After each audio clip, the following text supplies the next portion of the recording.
check, mic check. Alrighty, here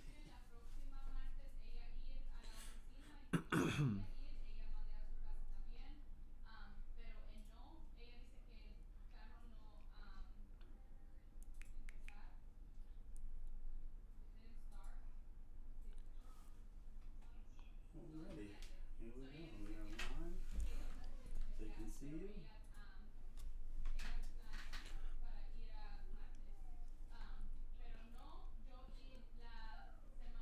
I don't know how to add links on Instagram. I feel like you have to be popular, and I'm not.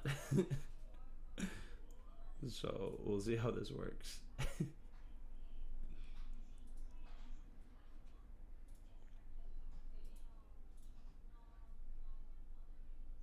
Oh, I could just put the link in my bio. Oh my god, I've always wanted to say that. Click on the link in my bio. We are live. You're really gonna be that guy right now? Yes. That's hilarious. Yes, I need it.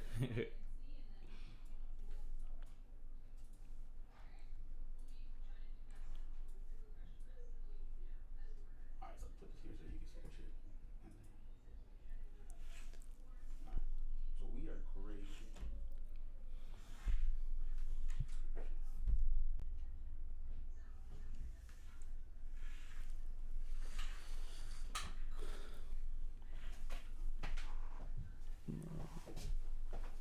I don't know what I'm doing.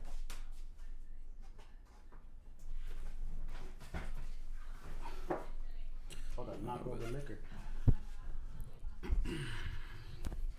What's going on, guys? We're just gonna take a couple more seconds to get everything shared across platforms and whatnot. You know, the regular setup. I just wrote, click the link in my bio. I've always wanted to say that. You stepping it up a little bit? Yes. A little bit. It's the low thing. To tune in. Yeah, you can see that, right? Because I'm like far away and kind of blind. Yeah, I can see it. All right. I actually wear glasses too. Did you not bring them? No. Because I have this toxic trait where I try to maneuver around the world without seeing. Because it's like taking risks. It's a skill within itself. Mm-hmm. Yeah, exactly. I do it so confidently too. Until it's time to like read, I'm like just knowing you have to give it right. Like squint. Like I have to squint to see further. Like I don't get it, but it is what it is. Oh, let me check, make sure. Yo, y'all can hear us, right? Audio's decent, not too bad. Oh, that's my brother. He's tuning in from North Carolina. Oh, what up, bro? How we doing? How we living? I'm pretty sure he's working right now. There's no way he's off. Let me put my phone on do not disturb because I'm gonna start getting phone calls. So what I'm gonna tell you is when you speak into the microphone, keep it about a fist length away. You can move it as much as you need to. Okay. You know what I mean? So for you, it's the swing, pull it back forward, whatever, however. Okay. And you're a little taller, so you can lift it up. Oh God. So you can lift it up a little bit if you need to, however. All right. All right. Word. Don't be afraid to move it. That's what most people do. Just kind of like be like this. I'm like, you don't need to do it to yourself. Shoot, don't let me pick up the mic because I watched 8 Mile. Yeah, so we sound decent. We're great. We're good? I believe so. Not too bad. All right. So, for those of you who do not know, or for those of you who are now joining us, we have HAMZA in the building. Very excited because I've known HAMZA since childhood. And he's always been a positive kind of a guy throughout the time that I've known him. And I feel like he'd be one of those good, like, solid conversations to sit down and just talk to about, like, general shit. And I mean, like, we could go on to the race shit, we can go on to the politics shit and just have a conversation where it's just two people who might have the same opinions or different opinions. And, it's all based off of what we've experienced in our lives rather than, as much as people fall into that whole team mentality and shit like that. You know what I mean? So, that's what this is today. It's nothing too formal. It's literally two friends sitting down, catching up, and talking our shit. So, with that being said, ladies and gentlemen, I give you HAMZA. I was thinking about how I should. Yo. Yeah, I wanted to do that, but then I was like, let me just hit him with a greetings, y'all. Greetings. Nah, I'm happy to be here. I was actually really excited that you reached out. wanting to do this, and the fact that you said it doesn't have to be like an interview, it can just be us catching up. Something we did briefly before we went live. It's like it's dope. Like, and then I realized, like, as we were getting into the conversation, we're like, no, let's hold it. Let's have this conversation when we're live. Right. So I'm already looking forward to it. Yeah. So basically, to start out, how about we do a little bit of a background or a starting point of like from when you first, you know, like what was your childhood like and whatnot, and then we'll dive into like as you got older and you know what I mean. I'll throw in some questions and stuff while you explain. Absolutely, yeah. So I was actually born in Somalia. 8 brothers, 6 sisters. Yes, same parents. Mind your business. That's why I asked him that. That's what he said. Good. What's it called? So I'm the baby. I'm number 15, born on the 15th. Like, if that's crazy. Yeah, if that's not luck, then I don't know. Is that your lucky number? Yeah, it is. There you go. And I didn't actually like, it didn't become my lucky number until I got older. We left Somalia when I was like 5 years old. Okay. But like our family split up at that time, where we had half of my siblings go to London, and then like half of my siblings come over here. Till this day, I feel like you're about to ask me like, wait, why is that? Till this day, I don't know. Like, I've never asked. Like, I think like growing up, it just kind of was what it was. Yeah, it was just like, it is what it is type stuff. Like, it was just like, okay. But I've never asked if any of my siblings are watching this. Maybe drop the dot. Let me know. Yo, tell me. So came to Chelsea, Massachusetts. So that was, you first moved to Chelsea? Oh, actually, overall? No, we went to Jersey. Like, so we lived in Jersey City. Shit. So, funny story. Every time I think about Jersey, like our first time over here. Oh God. It was my first time in the US. Yep. Okay. First time, like, I don't know how this happened. Till this day, I don't know how this happened. Our first night here, I go to use the restroom. Like in I think it was like an apartment complex or whatever it was. But I locked myself inside the bathroom. I said what I said. I locked myself inside the bathroom. Yo. And all I remember is like pounding the door, asking my sister for help. Like, and she's trying to walk me through, and I'm crying. I'm like, yo, what the, like, I hated the country. Like, at that what moment, kind of country is this? At that moment right there and then, I was like, oh my God. But that's like the only thing I remember about being in Jersey. Then we moved out to Chelsea, and I started school like in the 2nd grade. I had to just like jump in. That's not me, right? Yeah, I had to. Asshole. You're good. Go ahead. I had to jump in to school in the elementary school in the 2nd grade. So you jumped in at 2nd grade. Yeah, no pre-K, no kindergarten, no 1st grade. It was legit. Started in the 2nd grade. Didn't know how to speak English. That's crazy. Didn't know how to read. So, okay, so with that being like, you know, that was what happened. Yeah. Did you feel, or how did you start to try and like acclimate or whatever? Did you just kind of stay to yourself? Like, no, I was, so luckily I had my cousin Mo Abdo. True. He was at the same school with me. I don't remember if we were in the same class at that moment, but I remember like, yo, you would see him somewhere at least, I was right? stuck to his hip. Where? And Mo was already in the country for like X amount of years, so he already had friends. So luckily, some of his friends, I wouldn't say became friends with me, they tolerated me. So they put up with me and stuff. So I was able to, that was like my, I was actually like stuck with him to make sure like that was my safe haven right there. Right. So it was weird. And learning English. Did you? I mean, it kind of had to be at an accelerated pace. Yeah. So I just had to. When did you start to feel like you were kind of getting it? Like 4th or 5th grade. Dude, that's quick to pick. I mean, kids are fucking smart, but damn, that's. I would say 4th, because like the thing was, I wanted to fit in. Like I didn't want to be like an outcast or anything. So trying to learn the language consistently. And I remember my 4th grade teacher, Miss Spillane. I don't know if pretty sure her last name changed now because she's like married or something. But I remember she said like I was reading. By that time, I was reading at like a higher level. Like I was reading like a 6th grade level. Like to me, that was the first time I got a compliment on it. Right. So it like that feeling she gave me of the confidence just made me want to keep learning.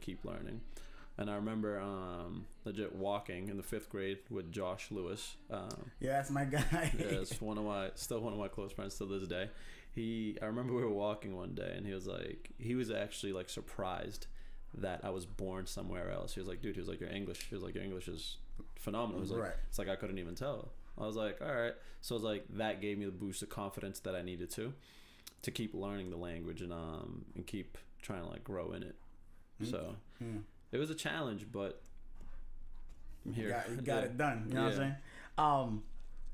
Okay, so like in the early part of it, you moved to a new country. Mm-hmm. Now at this point, did you know your siblings had half went to London, or you just kind of like went where you had to go? I feel like I just went where I had to go. Like right. one of my sisters over here actually took on the role of like being my mother. So she was my protector, and she whooped my ass when I needed it. Oh my god! Like we still laugh about it now, but she is legit what kept me straight. A lot of the stuff that she prevented me from going by, like I never asked questions because I just trusted her that much, and right. I still do.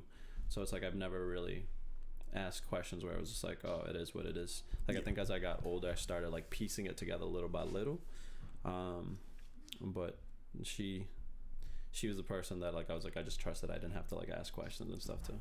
That's good to see, and it's good to hear. A lot of the times I also feel like, obviously, like, people care about their siblings and whatnot, mm-hmm. but for the most part, a lot of friends that I have that like aren't from here or like are first generation, their sister or eldest sister or mother, obviously like the caregiver like should be, or mother should be, but like the oldest sister sometimes takes part of the mother role. Yeah, you know what I mean, which is kind of, I get it, but it's kind of crazy for it to be thrown on a kid who's also growing. You know what I mean? But obviously she did a good job. A lot of people know you for positive things.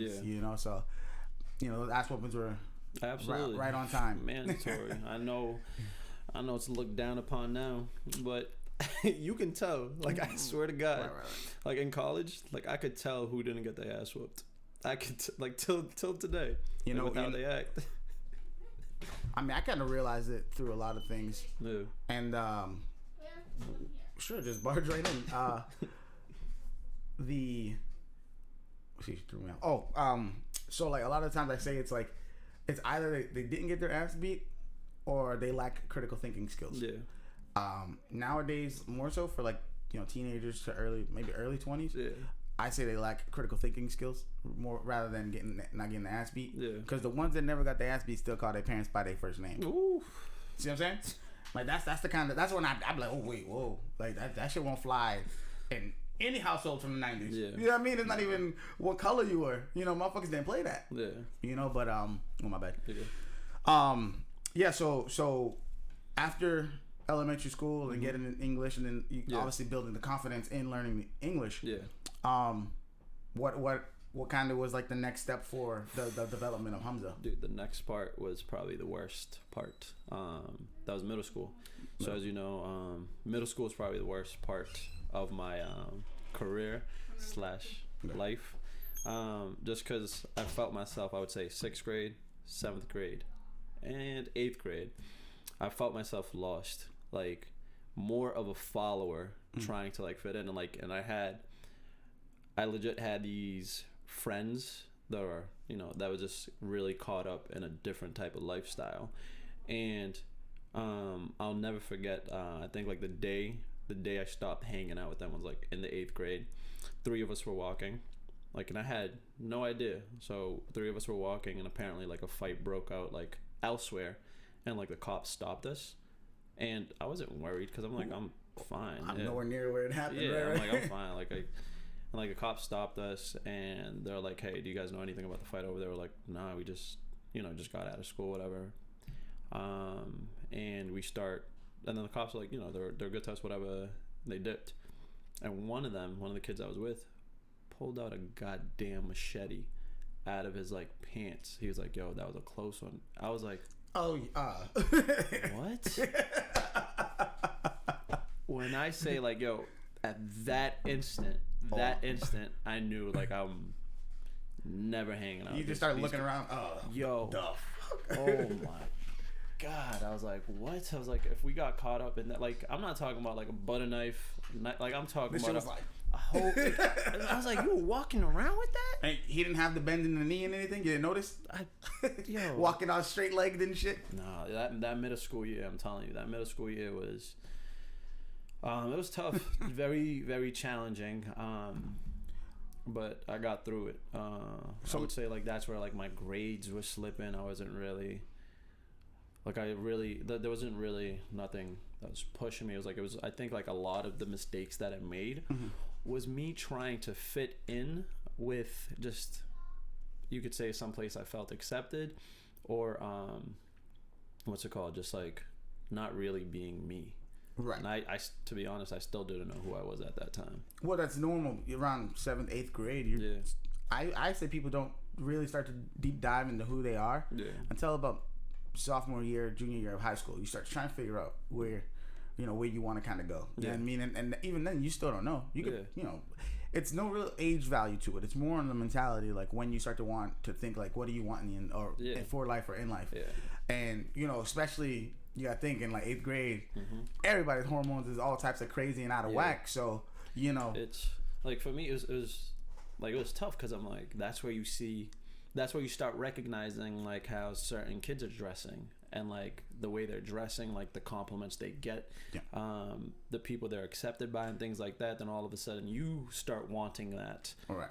Realizing like, yo, that is not important. Right. Like I didn't know that, but like you could say that to any kid at that age right now. It's like, yo, that's not important, but you don't really know until different. Like you see until you feel like what they're going through at that time. I was gonna say, well, I'm the middle of 5 boys, so it's like, both my parents, they work all types of, my dad is a mechanic and all that kind of stuff, and my mom's works with the mentally disabled.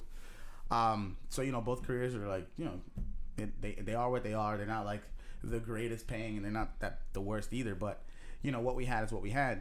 And I what you said resonates with me because like I always was that kid that was like, it's I know it's not that important, but like, seeing and for people to make fun of me for like, the clothes that I did have and things like that was rough.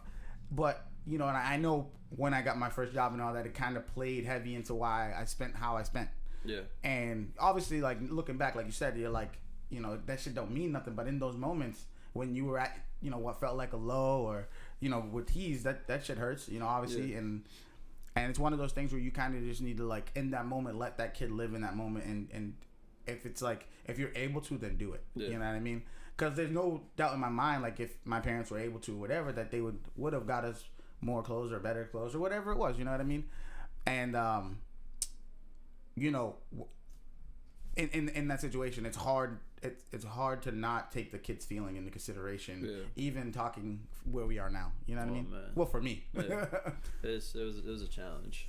So, like I said, it's just wanting temporary things at that time, and like and now that I work, like say like with where I work, like I get to work with teens, so it's like because I was able to experience a lot of that stuff like firsthand, I'm able to step into other people's shoes. Like I'm able to like pay attention to a lot of stuff that you normally wouldn't pay attention to. So it's like all like I was able to live that lifestyle and everything too. So it's like I'm able to keep an eye on it and just do my part and seeing how I can help somebody through that part. Right. What are you noticing a lot of similarities to the things that when we grew up they're coming up with now? Is there issues and situations that they're dealing with? There's certain parts. There's certain issues like that still go on because like especially with what's the term that is being used? Youth? No, I was gonna say the term drip. Oh Lord, it's very popular at the moment. So it's like you legit and like with like how social media is, like say in order for you to even have a social media account like an Instagram, like when you're posting things, right? Like say at their age, it's like you got to have something drip worthy to post for you to be accepted. Like type of shoe. I'm like, with you. Yeah, so it's like type of shoes, type of clothes, and all this kind of stuff. It's like no matter what it is, like we're legit teaching. And when I say we, I'm talking about everybody. Like we're legit teaching these kids like a lot of the wrong stuff. Where where we kind of try to teach them Jordans and Gucci belts and all this kind of stuff is a lot more important than like, yo, save up for your first car. Like save up, like the importance of saving up and everything. So it's like a lot of the stuff that I had to learn was more of like as I got older. Like I can't blame them because I made the same mistakes too. But a lot of the stuff that I had to learn was like more of like all right, look where you are in life right now. Now take a look at where you want to be. How do you get there? Everything in between is like you taking the right steps to get closer to that. Because like I think sometimes like we have to wait until to see like how uncomfortable we are in life. When did that click for you? For me, it was, I would say, in college. In college? Yeah, I would say like probably the end of my freshman year, like sometime towards like the end of my freshman year. And just was there a moment that is a reason it happened, or just kind of snapped and clicked? It was honestly it was like one. I would say like I can't read that if you want to just peep real quick. Anything important or not? Well, you're all important, obviously. Yeah. They're saying nice stuff. Appreciate it, guys. Oh, I still don't have my glasses, so I can't see that far. I can see like, squint mad hard. Nah. But yeah. So it's like I think it was more of like I would say my teammates. Like so the teammates. So even actually the whole team that I was in my freshman year in college. Because when I graduated high school, like say, damn, we just fast forward all that. But like I would say like the team that I had in high school, like my track team, my senior year, that was the first time we won an undefeated like track and field championship. So like I got a taste in high school. Yeah, I remember that.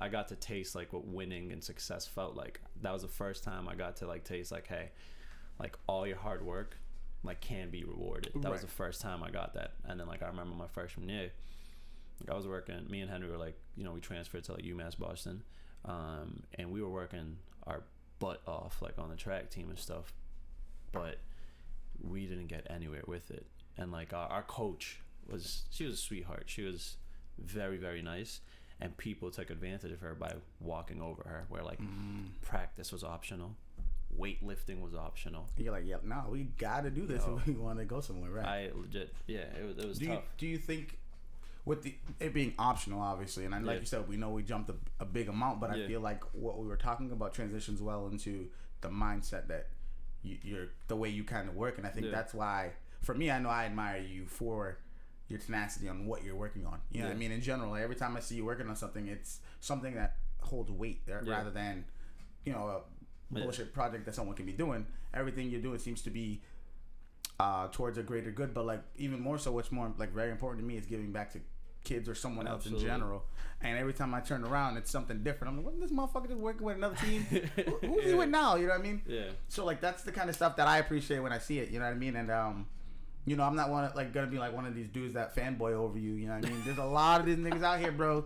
You pretend like you don't see it, but it's. I'm telling you. I promise you that doesn't exist. It's probably. It's not fanboys. It's legit. I guarantee it. I promise I'm calling it like I see it, bro. And I've known you for long enough where I'm just like, that's just HAMZA. Yeah. But these other dudes, I don't know. And I get it. You put the work in. So if it's for like athletics and shit like that, cool. Then that's it. But to me, like I met you as just HAMZA first before you ascended to whatever the fuck they put you at now. Nothing. Stop bullshit. You know when you go nothing. But it's one of those things that for me I see the difference in perspective or the way they perceive you. Yeah. And for me I'm like, it just shows growth. Cause I think we're around the same age. I'm 30. I'm 30. Okay. So yeah. And when I talk about this, I'm like, if we were to go somewhere, like I get into it this way. When we go play basketball, we played at what's that place called? Denver's Indoor Sport. Yep. We were there. I just came up. Hey, what's up?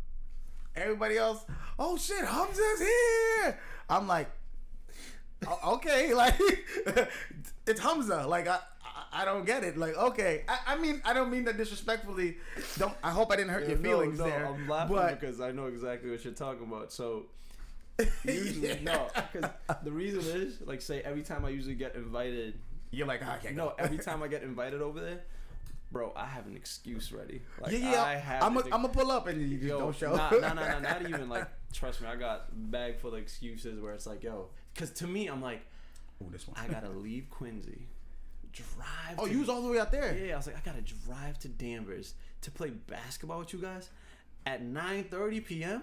I never got why they wanted to go so late. That's inappropriate times. That's booty call hours. I'm like, I'm not trying to be up. Even worse. There. So I lived in North Reading at the time, so it was probably like a 30-minute drive, like a 20-minute drive. Yeah. But I had to work at 5 a.m. Yeah. So I would come play ball, go home, shower, eat something, and then go to bed. So the reason why everyone said, "Oh shoot, HAMZA," is because like I finally decided to show up that day instead of making that's how you're quantifying it. That's yes, fine. Yes, that's fine. Whatever you need to live in to live that day comfortably. I remember just driving home and regretting it. I'm like, yo, why do I do this? Why did I do this? Like, I'm sore, right? Sweaty. Like yo, I'm hungry now. Right. I'm not gonna be home till like 12:15, and I gotta wake up in a couple of minutes. So I'm like, damn. So what was it like? So obviously, like we said, like the drip thing and all that. Obviously, when we were younger, we didn't see it as much in the commercials as heavy as they do it. Yeah. We saw like the clothing and whatnot, but we didn't see it being like the almost like a requirement to have to be part of the culture in a sense. No, it was. Think about this, ready? I bet you're gonna be able to see it. Think about the people when they were wearing the Air Force Ones. 100%. No, I'm with that, but that's the culture of the music and stuff. I'm saying like even I'm talking about our friends, like say the people we were going to school with. Yeah. No, what I was talking about was like how it's advertised now on TV. Oh yeah. Like that's what I'm saying. It's kind of the requirement, but you're right too because I would have white Air Forces was my shit. But that wasn't until, like I said, when I got my own job and stuff. So it was like towards the end of when it even would have mattered as in a sense of like relativity, right? And it even got so bad that I bought a chain and everything, like, you know what I mean. But all this was because, and I know it was because I was dealing with some shit that I had from childhood, you know, from younger, where it was like it didn't make me any less of a person, but at the same time it definitely like there was some pain there. I don't know how else to word it, to be honest. It was kind of like a, you know, after being made fun of like for like not having the name brand clothes or whatever, you know. And it's one of those things even now where it's like I don't know if it's that I'm still dealing with it or personally, or it's just that is just the type of shoe I like. But it's all Nike. You know what I mean? And I don't know if that's because, like you said, Air Forces, that's Nike. You know, that's the kind of shoes that I wear now, all day, every day, still. So I could see both sides. Like we more so dealt with it at a personal level, heavy, where it's like, you know, everybody got these, da da da. But these kids now are dealing with it on social media, be it TikTok and all that. It's tough. Have you seen like the closet reviews they do? Like they show their own like fucking shoe collections and shit. Them shits be crazy, bro. And I'm like, first off, they have. First off, what the fuck are you doing that you got all this money, all these shoes at 16 or 15? You know, don't get me wrong. Like I get a side hustle, or whatever. But holy shit. Nah, I think with that, like say like something that I've had to learn with that too is like you really can't compare yourself with like other people. Say like with me specifically, I'm like, all right, that's dope. That's probably mommy daddy money. I didn't have no mommy daddy money growing up, so like I'm able to actually like say the stuff that I have, I'm able to confidently say like, all right, that's like, mine. Yeah, that's mine. Like I was able to get that myself type stuff. So not like a flaunt type of way. It's like it's more of like a hey, I put the work in. And God put me in the right position to get that, and then I was able to get it. Like I have the like, to me it's so different right now where it's like I'm actually able to, you know, purchase things that I want. Not everything, but it's like it's more the stuff that like I think it's the stuff that I didn't have when I was younger. So it's like I don't need to go ahead and spend X like amount of dollars on something for me to feel worthy. I'm like, what? I'm like, yo, I be balling on a budget. Right. So that's the thing. Do you feel? And I'm glad you said it that way. Is it a matter of when we were younger? You know, obviously it's like being in the circle of the cool kids and whatnot. There's a sense of not feeling worthy. You know what I mean? And you know, obviously like leading up to it, you try your best not to allow it to bother you. Yeah. You know what I mean? But as you know, I got older, I just did more critical thinking, and I just kind of like picked apart like, why did I feel this way? Why did I think that? I can't say everybody does that. I can't say everybody's gonna be honest about, you know, why they felt this way, or you know, having that in the first place. It was brave of you to even bring that up. You know what I mean? Where it was a sense of, you know, I knew what I had and didn't have. Yeah. A lot of people won't talk on that shit. You know what I mean? Which is fine, but you know, it's a healthy practice, you know, to do in life in general with anything, not just material things, you know. And again, it's another testament to just, I don't know if it's a matter of you felt comfortable saying it because we're talking, or in general you would have threw it out there, but it's a testament to your character. Yeah. Honestly, like, it's something that I was telling you earlier too. I think like the reason why I don't mind saying anything right now is like, at the end of the day, dude, no matter how you think, what you're going through in life, how successful you are, how bad you're doing, people will always have something to say to you. Right. Good or bad. Like no matter what it is. So at the end of the day, it's like, it's got to be your choice on like what you want to give that energy to. Right. Like with me, it's like I can go ahead and say whatever I want, because at the end of the day, I know who, like, you know, the close people that I have in my heart, like they know who I am. You get me? Like they, like, to me, stuff like that matters. Like, not like, say if somebody that doesn't matter to me, if they don't matter to me, like, why would I allow their words to matter to me? You get me? Yeah. Or if you pull this mic a little closer, you think it's better? Yeah, just pull it to you a little more. No, we can hear. I think we just turn him up a little. He's 2. Yeah, he's 2. I just think we turn him up a little bit. We can hear him, but it should be good. Word. That's better. You guys want to eat? I believe so. I'm good right now. Do you want to eat, or you can? If you want, I can show. Whatever. We can cut for like 10, 15 minutes and eat. And nah, we're good. I hope you guys know we got, this is still on, right? Yo, we got tacos in the building. You know how I feel about tacos, but we'll hold off on it because I feel like we're on a roll. I have a question now since you brought it up, and yes, it fucking matters. Yes. Hey, Brianna, are you gonna come in here and? Yeah, I'm gonna set her up real quick. All right, cool. Corn or flour tortillas? It fucking matters. Oh yeah, I'm judging if you say the wrong one. Like HAMZA was here. Corn. And now you're here. I would say flour all day, baby. Flour. I know it's not the traditional, but like that. Wait. You know, like a corn tortilla. All right, honestly, I'll be real. As long as it's not wheat. Oh God, who does that? So I did a taco tour sometime last year where, you know, I had. Those? No, so I had like a bunch of like people that I follow like recommend taco places that they went. Okay, so you went and did it. Yeah, and I went to this one spot. Like, yo, bro, I was so mad. Like it was this place in South. A wheat tortilla. Yo, I was mad. I was like, I got to pay money for this. And it's just like, cause to me, I'm like, I'm simple. I mean, I need me those $1.50, $2 tacos. Right. The street tacos. Those yes. I went to this one and it was wheat. Yeah, scream into the mic. Nah, he's good. We turned him up a little bit. Is it better? Thank you for the heads up, Steven. I hope that's better. Right. You're now listening to Magic. Magic. Imagine? No. You little nasty man. Yeah.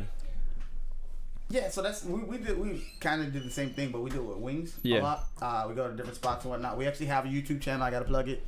Same thing as With All Respect podcast on YouTube. Check it out.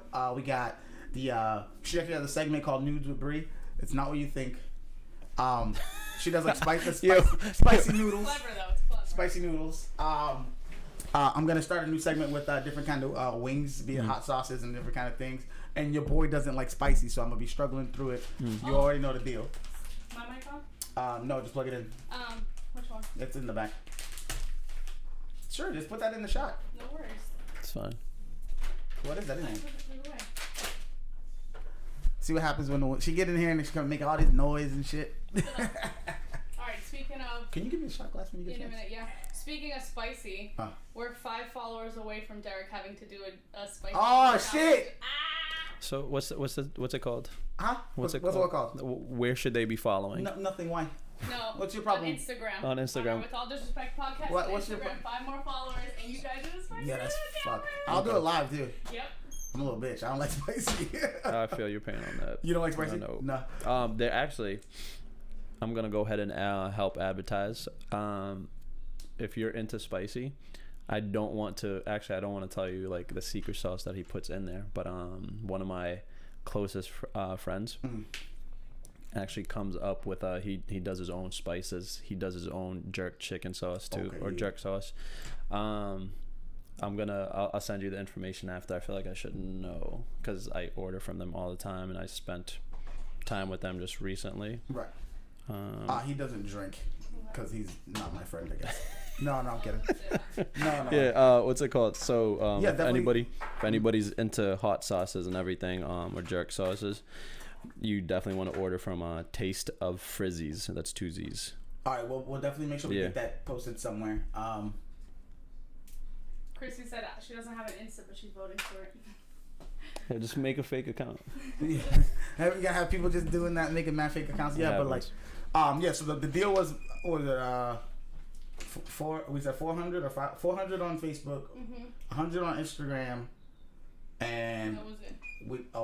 we didn't say nothing about YouTube. Damn, so I'm about to be fucked, bro. That's fine. That's fine. That's fine. Well, there you have it. I don't know why we went on that little tandem, but we were talking about the tacos and stuff. Yeah. So yeah, back to the tacos. Then we'll get back into the actual conversation we were having. 3 followers away now. Damn. So when you went on your taco tour, because this might be a thing after this whole COVID shit goes, because your boy I like my tacos too, but flour tortillas, that's the problem. Where'd you go? Like, what kind of spots did you see? I got a list. I graded them and everything, bro. Like, there was people asking. Trash. Yo, but people like really like that shit online. Did you like take pictures and all that while you were doing it? Yeah, I have it on like I had it on like my Instagram, like my stories. Right. It's out there.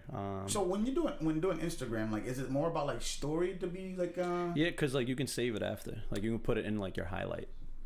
Oh, see, I don't even know all that shit, bro. So you can put it into. Is there like a course for that shit I could take, bro? Cause like with Instagram, I just kind of do how I do on Facebook. I just post it and then. Nah, it's different. Like advertising is so different.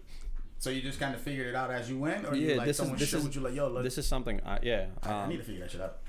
That's actually like transitions to something else. Like say like everything that I do, I want to be good at it. Right. Like I want to be good at it. So it's like it's weird. So like say with Instagram, not just Instagram, but just like anything else. Right. I'm talking about when we go to the golf range, when we go bowling, anything. Like I was like, I'm here to win, bro. I watch YouTube videos, not to like just win, but I was like, be proficient, right? Yeah, I was like, I can't be a joke. The only thing I will not do because I cannot get better at it is mini golfing. Like every time I take my nieces or my nephews, I don't golf at all.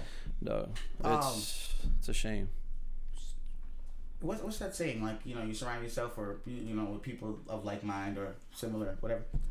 I'm like the same way with that. Like all this, like I learned how to do this on my own. The same thing. I learned how to like photography. Yep. I learned that all through YouTube. Yeah.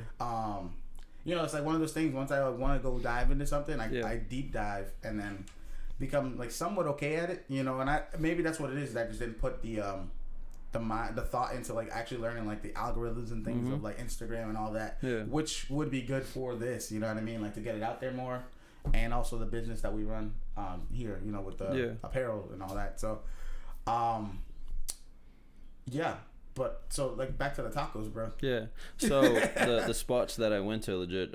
Did you mark down your favorite one? Oh yeah. So my favorite one out of all of them I went to was La Taqueria in Hyde Park.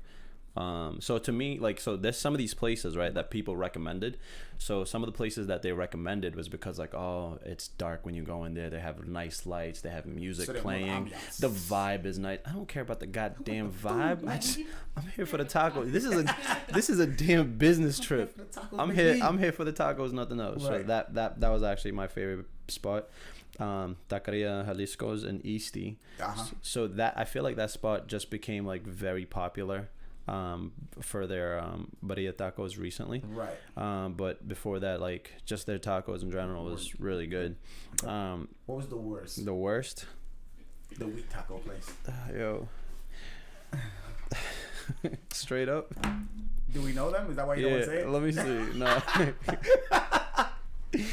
Honestly, it's two. I would say it's like two places. Tied. You both are shitty. Yeah, I'm just gonna. I'm gonna go ahead and say Pink Taco in Seaport. I was not a fan of them. I've never been there. Yeah, it's not. I don't know what the hell it is. It just was not feeling it. Okay. I legit had, I think, like 4 tacos, mac and cheese, and more. And it's like, why the fuck it wasn't, mac and cheese bro, it wasn't filling tacos? me. It wasn't filling me. I was just ordering something on the menu that I could eat. Anything. Question though, what's their style? Mexican? Or, I should have known. They were located on the seaport. I should have known. That was my fault. But here's the thing though, like why? Most of the time when you plan a menu, you would kind of like have like a plan, like it'll all be cohesive. Yeah. Why is there mac and cheese with tacos? Unless it's like I'll find you their email. I'm good. I'll find you the email. I'm good, bro. I just. I'm gonna email them. I'm upset with your menu choice. They won't care. That's why. I didn't look too deep into it. I just legit was like, oh, all right, somebody recommended it. I remember when I went there, I was like, let me see which one of these people voted for that and recommended me. Actually, you want to pull it up on the screen so I can see it? Oh, very awfully light skin? Awfully light skin. That's what it looks like. Yeah. That means white. Yeah. Oh, okay. I didn't know if you were with us. What? I just throwed it out there. You said pink taco, right? Pink taco. Sounds like a vagina. What? Does it not? The pink like, taco. That's a fake picture. What? The tacos? Hey. Listen. Those the thing is, they're still in business. I know. You know, so yeah, the great location. Shout out to them. It's just once again, that's my my personal review on like. And people got to remember, you're gauging off of other places you had and your own personal preference. I don't. So. Yeah, at the end of the day, I don't care what you like. Right. I don't like it. HAMZA just recently found out that he's allergic to seafood. So for those of you who don't know, now you do. Don't offer it to him. Yeah. Don't try to change his mind. He's allergic. That's something we talked about. I said I'm going to start telling people that I'm allergic to. No, I'll let them know. I don't mind.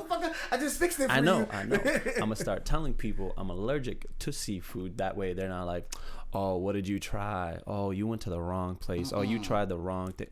Nah, just all seafood to me is trash. Like, oh, you haven't been to this spot. Shut up. No, I don't want to do that. No, like, it's just, I'm good. Right. I'm legit good. So from now on, if I say I'm allergic, ends conversation. Oh, you're missing out. I'm like, no, I'm like deathly. I'm not missing out. I'm not worried about it. I feel like I have to become a better liar. I'll practice. So right now, like you just try to lie for me, and what I do, tell the truth. Right, I'm your guy. I'll teach you. Bro, let's delete that part where I said I'm not allergic. Like what I'll do, right? I'm gonna just start coaching you. Just send like a text. Yo, what are you doing? And if you're honest, I'm like, you failed. All right. Yeah, you gotta throw out a crazy ass story. Oh, I'm about to get on this fucking spaceship and then I'm skydiving. What's up? Yeah, nothing. Just chilling in my plane. I got it. It'll work. But yeah. So we went through the early part of middle school. Yep. So then let's go to the later part, that transition in high school. Okay. Where was HAMZA mentally in that sense? Dude, I think freshman year, I was lost. Like, I wasn't trying to fit in anymore. It was just like, it was more of like a holy shit. Is it okay to drink? Yeah, go ahead. Okay dude. I would say my freshman year, I was a little lost. Like, just trying to figure things out. Yeah. All I knew by that time was like, all right, I just want to play basketball. Like, that was like my only goal that I had. When you played basketball, how heavy did you dive into that? Not as heavy as I wanted to. I didn't dive heavy into it until the summer. Like that, the end of the summer, like my freshman year. I remember being in gym class, and I know this name's about to bring back a lot of memories for y'all. A gym teacher, Miss Ceccarini. My girl. Yeah. She actually was like, "You're fast. You should do track." I said, "What is a track?" And she actually introduced me to the sport, like track and field. Like, he was like, "Yo, this is dope." I went to practice for that. Like, I was learning track. My freshman year, I was actually playing soccer. Like, I was trying out for the soccer team, and then I remember Coach Atkins, football coach, was walking through our lunch and then saw me walking back with my food, and he goes like, "Oh, do you play a sport here?" I go like, "Yeah, I play." He's like, "What sport?" He's like, "Oh, soccer." He's like, we gotta change he that. Go, nah, I wish he said that. He goes, "Oh, that's a bitch sport." He goes, "You need to come play football, a real man sport." And I was like, I said, "Okay, legit." All right. legit just went to football What are you gonna practice. say? No, you know what I mean? No, Like, hell no. After Dude, dude is built, and he still is built like the Rock. I'm like, Right. no. Like, yeah. so That's another thing for me. Like when I was like going into high school, same thing is like middle school, similar thing is that lost in the sense that I made the same kind of decision where I was just like, you know, do I want to still be this guy? And I talked to you about it off air, like that certain situation that had happened, and it just wasn't. It wasn't me to the core in the sense that, like I said, I walked away leaving school like, what the fuck did you do today? And then it bothered me enough to be like the next day, I didn't even sit at the same table that I normally sat at every day for the last 2 years. You know what I mean? Yeah, I think honestly at this age, like even the age I'm at right now, still trying to figure out who I am. Of course, you get me. It's like I think that's what it is. Like we just got to be open to learn. Like we got to be open to like wanting to learn and wanting to grow, and that's what it is. Because like I think when you try to put this kind of effort and pressure on yourself to like be perfect and find out who you are and what you are, bro, like that just raises your anxiety on trying to control something you can't control. Right. Like you just have to be okay with like, you know, like making mistakes. Be like, all right, I made that mistake, made me feel this way, I'm not gonna repeat it. Right. So it's like it's more of like that type of like mentality where you don't have to put that much emphasis on it, where it's like you're legit gonna drain yourself, you're gonna hurt yourself. So that's what I had to like realize. Like say like with me, I can't even tell you who I am right now. All I can tell you is like I'm trying. Like, you know, I'm still I think that's the important part is that you're actively trying, but the biggest thing is that you're always, like you said, open to change. Yeah. And reinventing yourself is what's the most important part. Don't stay stagnant. Yeah. Because once you get stagnant or too comfortable, you kind of cap yourself. You know what I mean? Yeah. Whereas if you're constantly into something different or new, you're always, like you said, kind of hungry for something. Mm-hmm. That's what you just pointed out right now, just like being too comfortable. That's actually my biggest fear. Like not just like say like being who I am. Like I'm talking about work, my relationship, everything. Like say friendship, like no matter what it is, like being comfortable is usually like my biggest fear, because you know when people get comfortable, they take their foot off the gas. Right. The effort's like you there's no more effort, and you're just like you're gonna start taking things for granted. Right. So it's like that's honestly like I would say like my biggest fear, where it's like no matter what it is, like I even promised myself, like say like with like where I work, like because I've seen it. I've seen it firsthand. Like when I was working at UMass Boston, it's like you see what it looks like when people get comfortable, become complacent. It's like when you see people get comfortable, it's almost like it made me scared. I was like, that's not something I want to be. That. Yeah. Right. So I promised myself, like if I ever like find myself in a position where I'm not I'm not like hungry to learn, I'm not hungry to grow, I'm walking out, because like it's real. Right. Okay, so around your sophomore junior year, where were we at? Because you said you jumped into sports. Yep. So track was you mastered English as a whole. Yeah. You did that shit in like 3 years. Yep. No problem. Yeah. Still the sophomore year, I'll tell you, I still feel like until this day I feel like just school wasn't for me.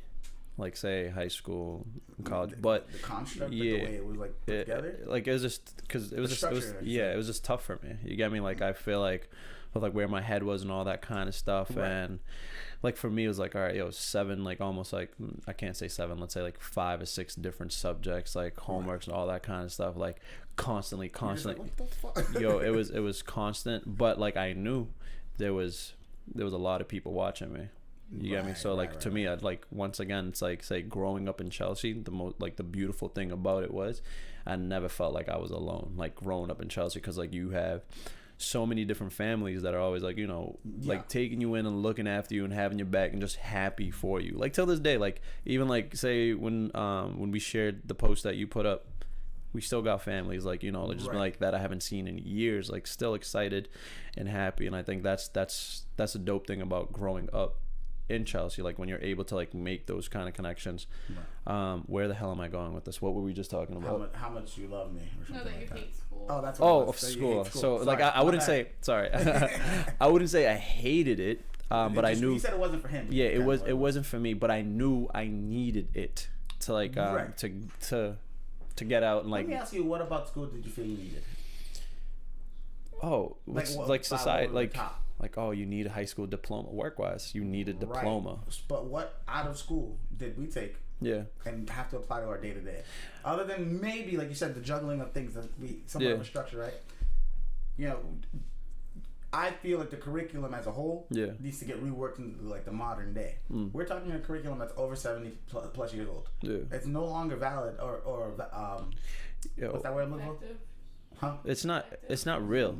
No, like, right. It's no longer effective in this time where we should be learning taxes. We should be like I'm saying like more of a deeper dive. Yeah. Taxes. The thing is, I feel like they do that at like private schools and different schools. Like I think it's just is this where we grew up? It just wasn't in the abundance of good. It's because the public school systems have more control of what they're allowed to teach. The public school systems do not. Yeah. So the private have more control. Yeah, not the public. They're given a curriculum that they have to follow in order, because for them to get money, they need their kids need to do well on tests. I was gonna ask you. They still have the standardized testing quota, whatever the fuck it is. Yeah. And it's starting to go for kindergartners too. Oh, you better write the A right. But I agree. So, I can agree with what you're saying for sure, because like I don't think I really took, and I said this to you before because I knew I didn't want to go to what you call it, like a 4-year college or whatever. Yeah. I knew I wanted to go to culinary, so I didn't take it as serious as other people might have took those like bigger tests, right? But once I got into culinary, I still had that fucking mentality that I wasn't all the way diving into the work, and it bit me in my ass early and often. Yeah, and then I had to catch up, and I finished in the top 5% of my class. So, but like I said though, I did have to fuck up and fail to actually take it serious. That's because they were like, "You about to get?" They almost bounced me out, and I was like, "Oh, no, I'm paying for this regardless." That's what I was gonna go into. So my sophomore year was the first time where my grade slipped, and by the time we got to track season, because I already played football, already played basketball. By the time I got to track, my sophomore year, I was ineligible because of my grades. I was like, shit. Okay. And then I was like, I'll be fine, whatever, right? Like, I started going to the Boys and Girls Club, YMCA every single day, just like doing the same stuff, basketball. And I caught myself. I'm like, yo, all right. This is why. I was like, I'm never making this mistake again. Like, I felt it. So at first I was like, yo, you know what? It is what it is. Like, I'll be fine. And then, like, being in that cycle of doing the same thing and not having track, I was like, we're not doing this anymore. And I remember like so what'd you switch up in that situation? Do you remember? Yeah, I started taking school more seriously. I started focusing on it a little bit more. Were you able to still go and play ball and stuff for a little bit and then go home and do whatever? Or yeah. Did you cut that out altogether? No, like I just got bored of not having a structure. I'm like, yo, I'm out of school at 2:20. Right. And I don't have nothing to do but homework. I'm like, I can't do that. I can't do that. Like right. Like with track, we at least used to end like 5:30, and then we're like, all right, now I have some time to go to the Boys and Girls Club and do my homework, and then go home. Where like when I didn't have that, I'm like, I'm done at 2:20. What do I do? Right. So it's like I was able to switch that up, and I remember like my track coach, Coach Faye. I know he's probably listening right now. But what's it called? With him, I remember he legit had a grown up conversation with me, telling me like, hey, you let the team down. Wow. Straight up. Right. That's good. He's like, he was like, hey, you let the team down by this. And I was like, do you think he would have had that conversation with everybody, or was that he knew you specifically? He could say this to you? Yeah, it's like not everyone's made out of, like, I would say like what me and Henry were made out of back then, just because of the fact that what would you say you guys were made out of, sir? We hated losing. I kid you not. Like, by the time we got to our senior year, I kid you not, on my life, like me and Henry after practice would calculate how much we would beat teams by in track. So for people that don't know track, like say when you come in, like let's say first place, it's X amount of points, second place, X amount of points. So bro, we were calculating.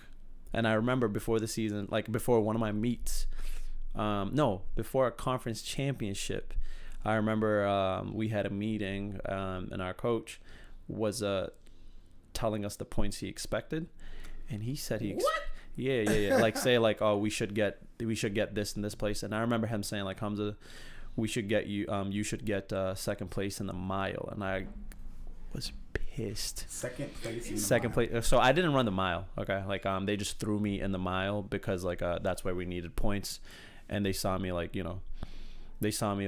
compete in it the year before. So I didn't run the mile or anything. And then I learned. I kid you not. And I never told this to my coaches.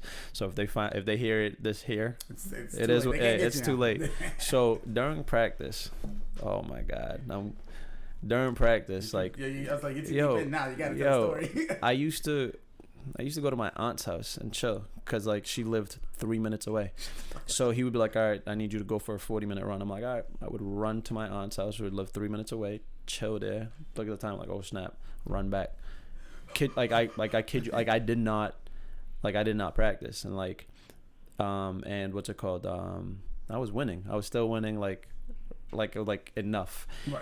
Until this one kid from Greater Lowell beat me by 0.01 second. So that's why when we were at the conference championship, my coach was like, "HAMZA, like you should be able to get second place on this one. Like you're gonna get second place." He was like, and I was like, "Yeah." So I was like, "Bet." Was that kid also in that? Yeah. Nah. He was in that same event. So I remember I ended up running, I would say like a 15-second PR or whatever to like beat that kid. Just so like we get that championship, like say, right. That's what I'm saying. Like, so he knew like when it came to like me and Henry, we didn't. So he was doing it to just stir you up. I think so. I hope so. He better have been. Shit. I was like, nah, but we didn't, like, we were there to constantly learn, because I think out of all the sports I've ever did, track was the only sport where you get what you put in. Specifically, right. Like I felt like with everything else, like, you know, it's usually more controlled by the coaches, it's controlled by like playing time and all that kind of stuff. Yeah, right. Where track, it's like, you know, sometimes like say if you're skilled enough, it's what you put in is what you get. Right. So that's why like I fell in love with that sport, where it's just like I didn't have to point a finger like, oh, so and so didn't pass me the ball, like, oh, I missed that shot. No, it's just like, hey, this is it. Regardless, yeah. Right. So accountability is heavier, not heavier, but it is like your accountability for what you put in. Yeah, will really show. I needed that loss. So that 0.01 second loss. I just realized after that loss, that's when I started taking practice more seriously. Gotcha. And from there, I was like, nah, never happening again. Because I knew I deserved that loss. I wanted to win, but I deserved that loss. See, and that's very grown up. Did you think that way in the time, or you just angry? I was angry. Motherfucker. Yeah, I was upset with myself because before the race, I remember that kid was like mad friendly. He was like, hey, what's going on? Hi. Like, and I was being friends back. Right. I was like, nah. Like I think that's when I like had that like killer mentality after. From there. That Mamba mentality. The championship meet, like, when he tried to talk to me, like, bro, his parents came up and congratulated me after. Like when they were trying to talk to me before, it's like I walked away. Like, you didn't even say what's up to the guy? No. Because he beat you? Before, at the championship meet, like before the race or anything, I was like, nah, I gotta. I'm in my zone. That's it. Because the year before that, we came in second. Rip your heart out, break your feelings and everything. You'll never know love again. Mm-hmm. Yeah. So I mean, that shows you like that real intense. Yeah. Not just focus, but like you have somewhat of a little like nastiness to you. You know what I mean? Yeah, I needed that though. Yeah, but like, I mean, you still carry on with that sometimes now. Yeah, especially like I coach, so I coach track and field now still, and it's stuff that I try to teach. You get me? Like a lot of the times, it's trying to teach them how to separate themselves from who they're competing against. Got you. Because like at the end of the day, it's like, yeah, you're practicing, so are they. Right. Like, what are you doing differently? Like, what are you doing differently to be better than that person? So a lot of that times it's like getting them in that like that mentality, like that mindset. Start doing the extra stuff outside of practice, because that's something that I had to do. Like say like in college, like no, I wasn't the greatest athlete. Like I wasn't even on the greatest athlete on my team, but I was able to do absolutely everything I could, the best that I could, where I walked away and I was like, I never had to look back. There you go. I was able to do that in high school. I was able to do that in college. So it's just like, that's something I had to learn. So it's like when you put your full amount of effort into everything, you don't have to look back at it. Right. So how did you do? Because like we said, we know you had the undefeated season. In high school. Mm-hmm. How did college go? So college college was different. It was very different. Where my first track meet was against Division 1 schools, Division 2 schools, Division 3 schools. Where like here in Chelsea, you know, you're only exposed to the cities around. Like like I would say like cities in our conference and stuff, and then like you have like the state meets and all that kind of stuff. But over there it's just like it's a different level. So I had to like take a step back and realize, all right, I can't compete with everybody. So I was like, let's see how I can develop. So my first focus, I had to break that down. Like I had to like start developing. But all that was thanks to my sophomore year, because I talked about how like we had that really nice coach the first year. She ended up resigning into that summer, and then the coach that took over was somebody that graduated college, I think like 2 months before, like Coach Cassandra Walker Hall. So she became the coach our sophomore year. She kicked everybody off the team. Not because of like, oh, get off the team, you suck type stuff, but it was like she pretty much like allowed them to kick themselves off, where it's like, hells no, this is not optional. Right. Like, so she graduated from Northeastern University, and we didn't know what we were walking ourselves into. She's only, I think, like a year or two older than me. So it's like, for us, like we're almost like the same age. She just graduated college though, and she's our coach. I remember she called Henry and myself in the summer that she got the position and stuff, and she wanted us to start. So it's like, I think there was only 3 of us on the team back then. And we built it. So like the reason why college was able to be different was she was able to teach me. Okay. She was able to teach me everything, like how to apply it. And like the dope thing about, I would say, like having her as a coach was she didn't teach you just about track. She taught you about life, and she taught you about like how to get ready. Because I feel like it's almost like a lot of these places are business, where it's like when your time is done, peace. Right. Where like with her, like a lot of us, like you know, she was helping you with that next chapter. See, that's what I think school should also be. Yeah. You know, where it's like you get the foundation of things, be it tools to be able to cope with certain things and whatever for lack of a better term, off the field or out of the classroom. You need things that you could take and apply to other things in life. You know what I'm saying? And I think that's like, we need more people like that. Oh, yeah. You know what I mean? Where it's like, and she didn't even get the credit that she deserved. She didn't? No, she won 2 back-to-back. Like she won back-to-back national championships at that school. Wow. And it was almost, I kid you not, like, so normally I feel like people have this idea, right? Like, or you see this image when you win a national championship, like, yo, your school goes absolutely nuts. Like, you know, like, yo, it's crazy. It's a celebration. So it's not just your school. It's like, yo, your city, your hometown. Right, you brought something from a national level. Bruh, we won a championship, and it felt like, no, hells no, that's still too much. Still no. Oh my God. Yo, it was, I kid you not. Damn. Like, yo, when I say, like, you know, you get those emails. But that was it. Honestly, all right, let's put it this way. It felt like after we won a championship that we were quarantining pretty much. Like, you know how like when you know when like when the lockdown first happened and like everything is closed and everything is mad quiet, there's no traffic. Like, yo, that's legit what it felt like. So we're like, oh shoot, okay, whatever, it is what it is. Let's do it again. I mean, you get me? We did it again. And like the best part of this, right? The best part of all this, I hope they're listening. This pisses them off. Tell me why we went back-to-back championships.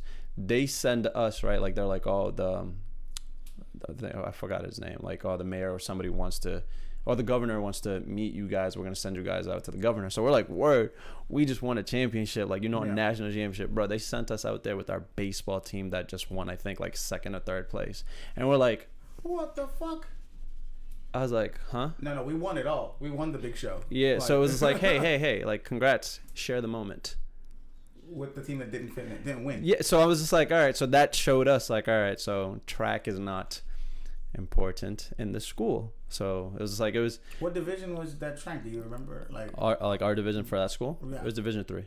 And you won twice? Yeah.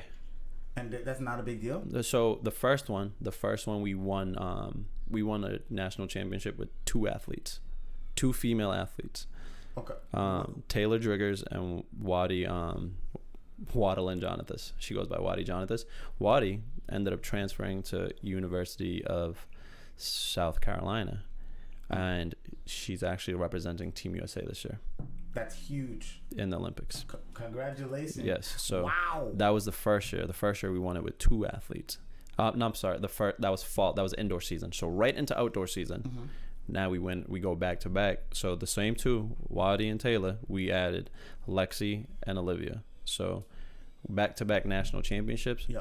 We go back. The only people we're getting love from is, like, I would say, people on our team. Right. And people that Coach Walker was able to, like, be friends with. So people that actually, like, right. like, so even actually throughout the school, you didn't get congratulations? It was like almost like a head nod. It was like, oh, congratulations. Like, how's it feel? Like, yo, I'm talking about. Yeah, we won. Yo, that's all I got. Like, they didn't get like no rally of any sort. That's crazy. Dog, right after that year, everybody left. I would. Like, I mean, as bad as it sounds, I don't blame them. Yo, it was just. It was great. It's like, it's almost one of those things too, where, how, like, when you hear something like this. Like, say if I was in that position, right? I didn't believe it at first, yeah, to be real. When you didn't celebrate at all.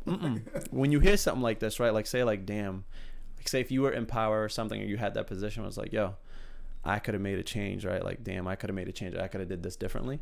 Nah, we had people in that department that go like, I don't know what he's talking about. It's not like that over here.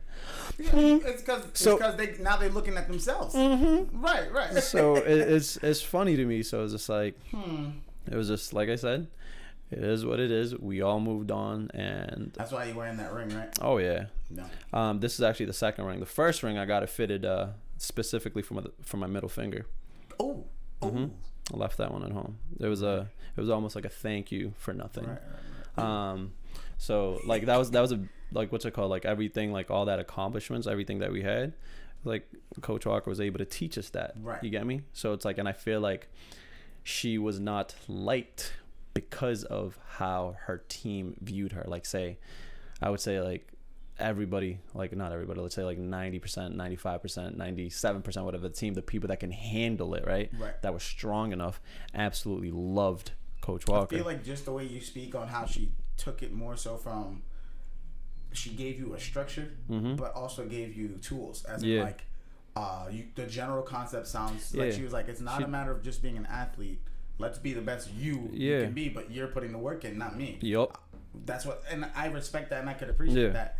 And I think a lot of us need that guy, that person in their life. It don't gotta be like all the time, but maybe like a here and there, like a check-in. Hey, so what's going on? All right, so what do you plan on doing with this in the next couple of years? It's fun. No, I keep attacking this motherfucker on the table. No, it's funny too, because, like, we did have some coaches in that department that were, some of them, like, some were genuine, but, like, it's funny because a lot of them give you this kind of love to your face, and then like, they say stuff about you behind your back, and they have no idea it's coming back to you.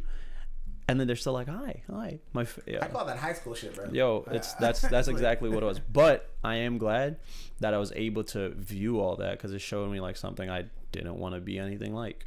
Right. And that's what it was, and that's why I was able to move on and be like, on to the next chapter. Okay, so, like, I'm pretty sure everybody's wondering, when did you become such a stud muffin?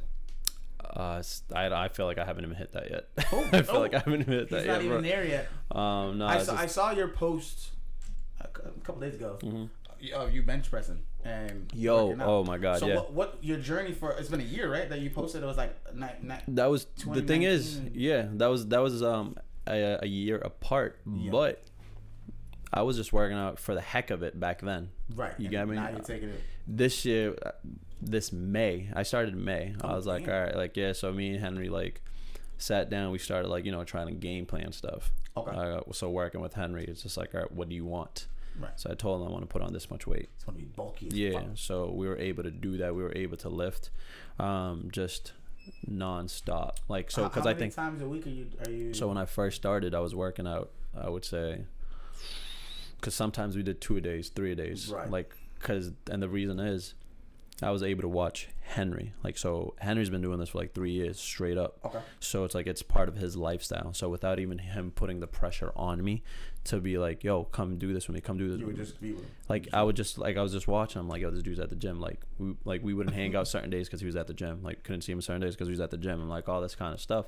And then in May, I was like, you know what? That's it. Like that's legit it. I legit took on that journey where I started eating, I would say like consuming a minimum of 4,500 calories like per day. And I'm like, then lifting and like doing all this kind of stuff and lifting, because I realized like that's a lot of food. Yeah, it is, but it's so worth it. Right. So it's worth it. Yeah, it's heaven. But it's like I was able to finally sit down because it's something I wanted, right? But I just never put the work in. Okay. Like everything else, I realized, like, you know, like when you normally want something, like you go ahead and put the work in, and it works out. Right. I realized like when it came to my weight, I never really put the work that I needed in. I got you. Until like we legit sat down and May was like, let's start doing this. And now it's like, if I take X amount of days off, bruh, I can't. Like I feel like I develop asthma when I first go back. It's so bad. Out of shape. So out of shape. So what's a typical day? Yeah, for me. Before this COVID stuff, what was a typical day in the life of HAMZA? I'll tell you what a typical day is right now because I haven't changed anything. Okay. So we have practice at 6:30 in the morning. So I'm usually up at 5:15. And I usually go pick up our head coach, Tremaine, who usually have to wait in front of our house for 15 minutes, even though I lie to her and say I'm outside 15 minutes before that. She's like, I'm ready, I'm coming out. Yep, takes forever. So now we usually get to practice like at 6:30, 6:20. I'm there until whenever. And then I start my other job at 12 o'clock. Okay. So like working at the Boys and Girls Club, usually there until 7:30. Wow. And then I go straight to the gym with Henry. Mm-hmm. There until let's say 8:45, 8:50. Get home by 9:30. Shower, get ready. And, you know, Call of Duty time. See, he gets it. Call of Duty time. You need to unwind. Yeah. And I have a significant other that actually encourages my Call of Duty I have time. to fight her for the controller. You know why? You know why we encourage it? So we ain't out there hoeing. Exactly. Because what? So we ain't out there hoeing. She know where you at. And you was chilling. So I don't get why girls get so mad when their significant other. Listen, but you get mad because I want to play. Right. That's different. That's not why I bought it though. Forget. You know That's neither here nor there. there. Bought me one too then. I'll get another controller.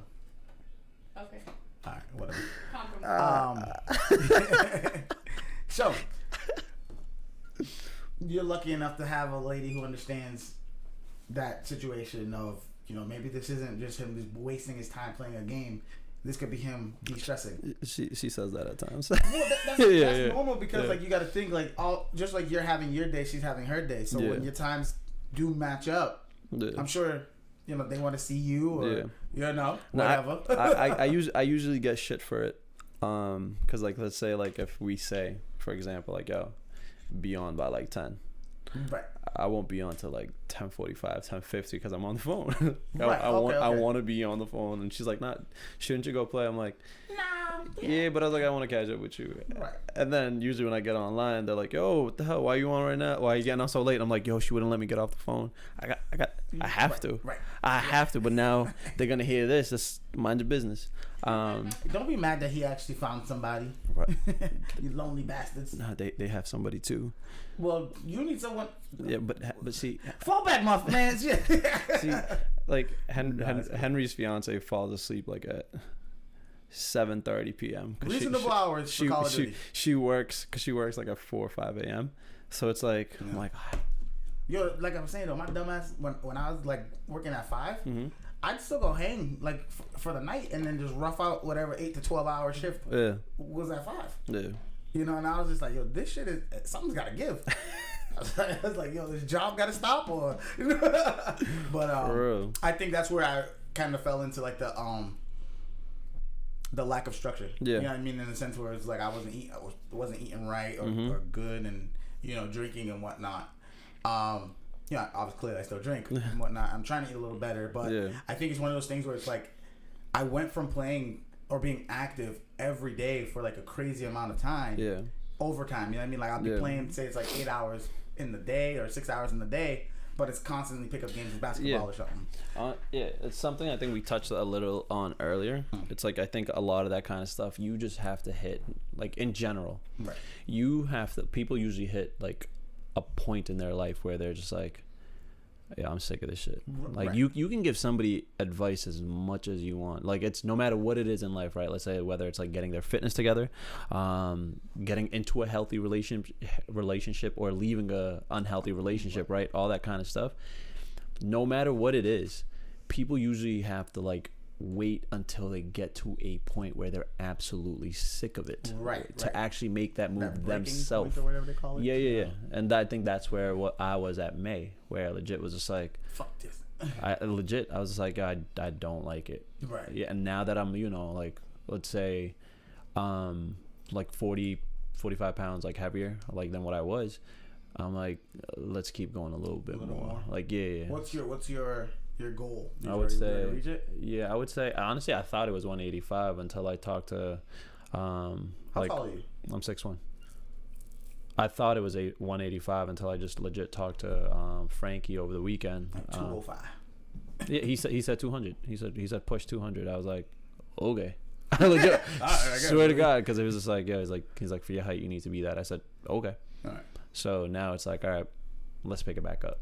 Not right now because it's Thanksgiving, but starting Monday, or actually no, Monday's too long. I think Sunday. So when you're eating, are you doing like clean proteins kind of deal? Like what are you looking at? Listen, I don't think I'm the person to talk to about that. I have no respect when it comes to eating. You're just eating and then working out to get right. So you're being healthy in a sense that you are burning it off. Yes. Okay. Like when it comes to eating, I live off pasta. I live off pasta. Funny story, like my first time one of the first times, like I think I went to like my significant other's like house. Her mom wanted to like make me like a full course like lobster meal, rice and everything. Like, and I usually feel like that's a dream come true. Right. I go, I just want pasta. And she goes, what? Yeah. Her dad actually owns an Italian restaurant in South Boston too. Oh, that's so dope. He be chefing up like a chicken Alfredo for me. I'm like, yo. I was like, that's it. I was like, I'm that simple. What more do I need? I was like, I'm that simple. It's just like I don't.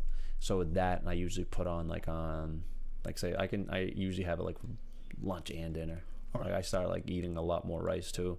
On my protein shake, my protein shake, it's like this gainer that I have plus banana,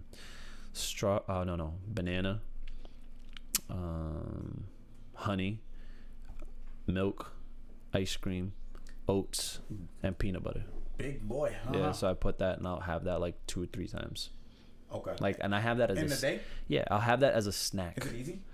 It's gotta be heavy. It is, but it's like for me. I had to learn the portions that I would use to finish. I got you. So like say this gain or whatever, they usually want 4 scoops. I'm like, that's disgusting. So I'll do 2 scoops. Right. So I'll just like start off like build like my tolerance. Yeah. Right. So I was able to do that. But it's like it's for anything else in life. It's like you have to do what works for you. Right.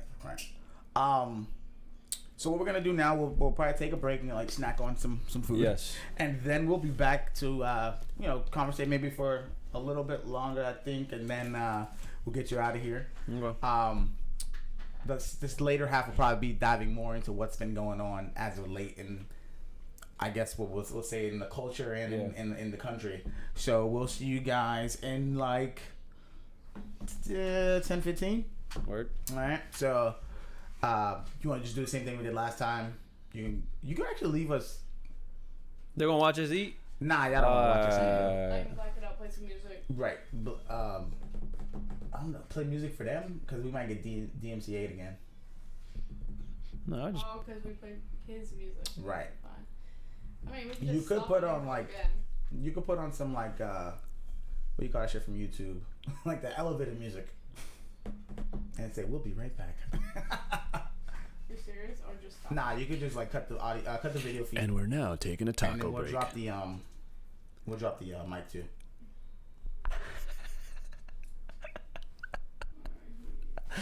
We're not live anymore? Oh, we're still live. I just got a text message.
think powerlifting again. A little bit.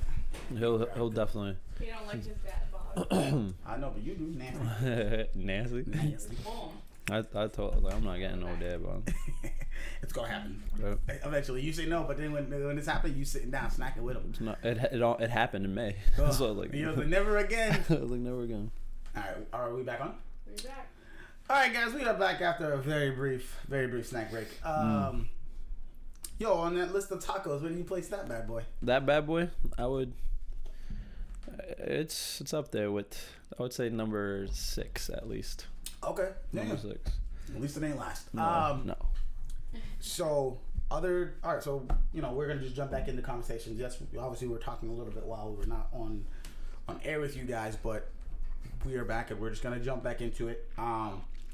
One thing we had mentioned was that you wanted to speak on a part that was a major turning point for you. Yeah.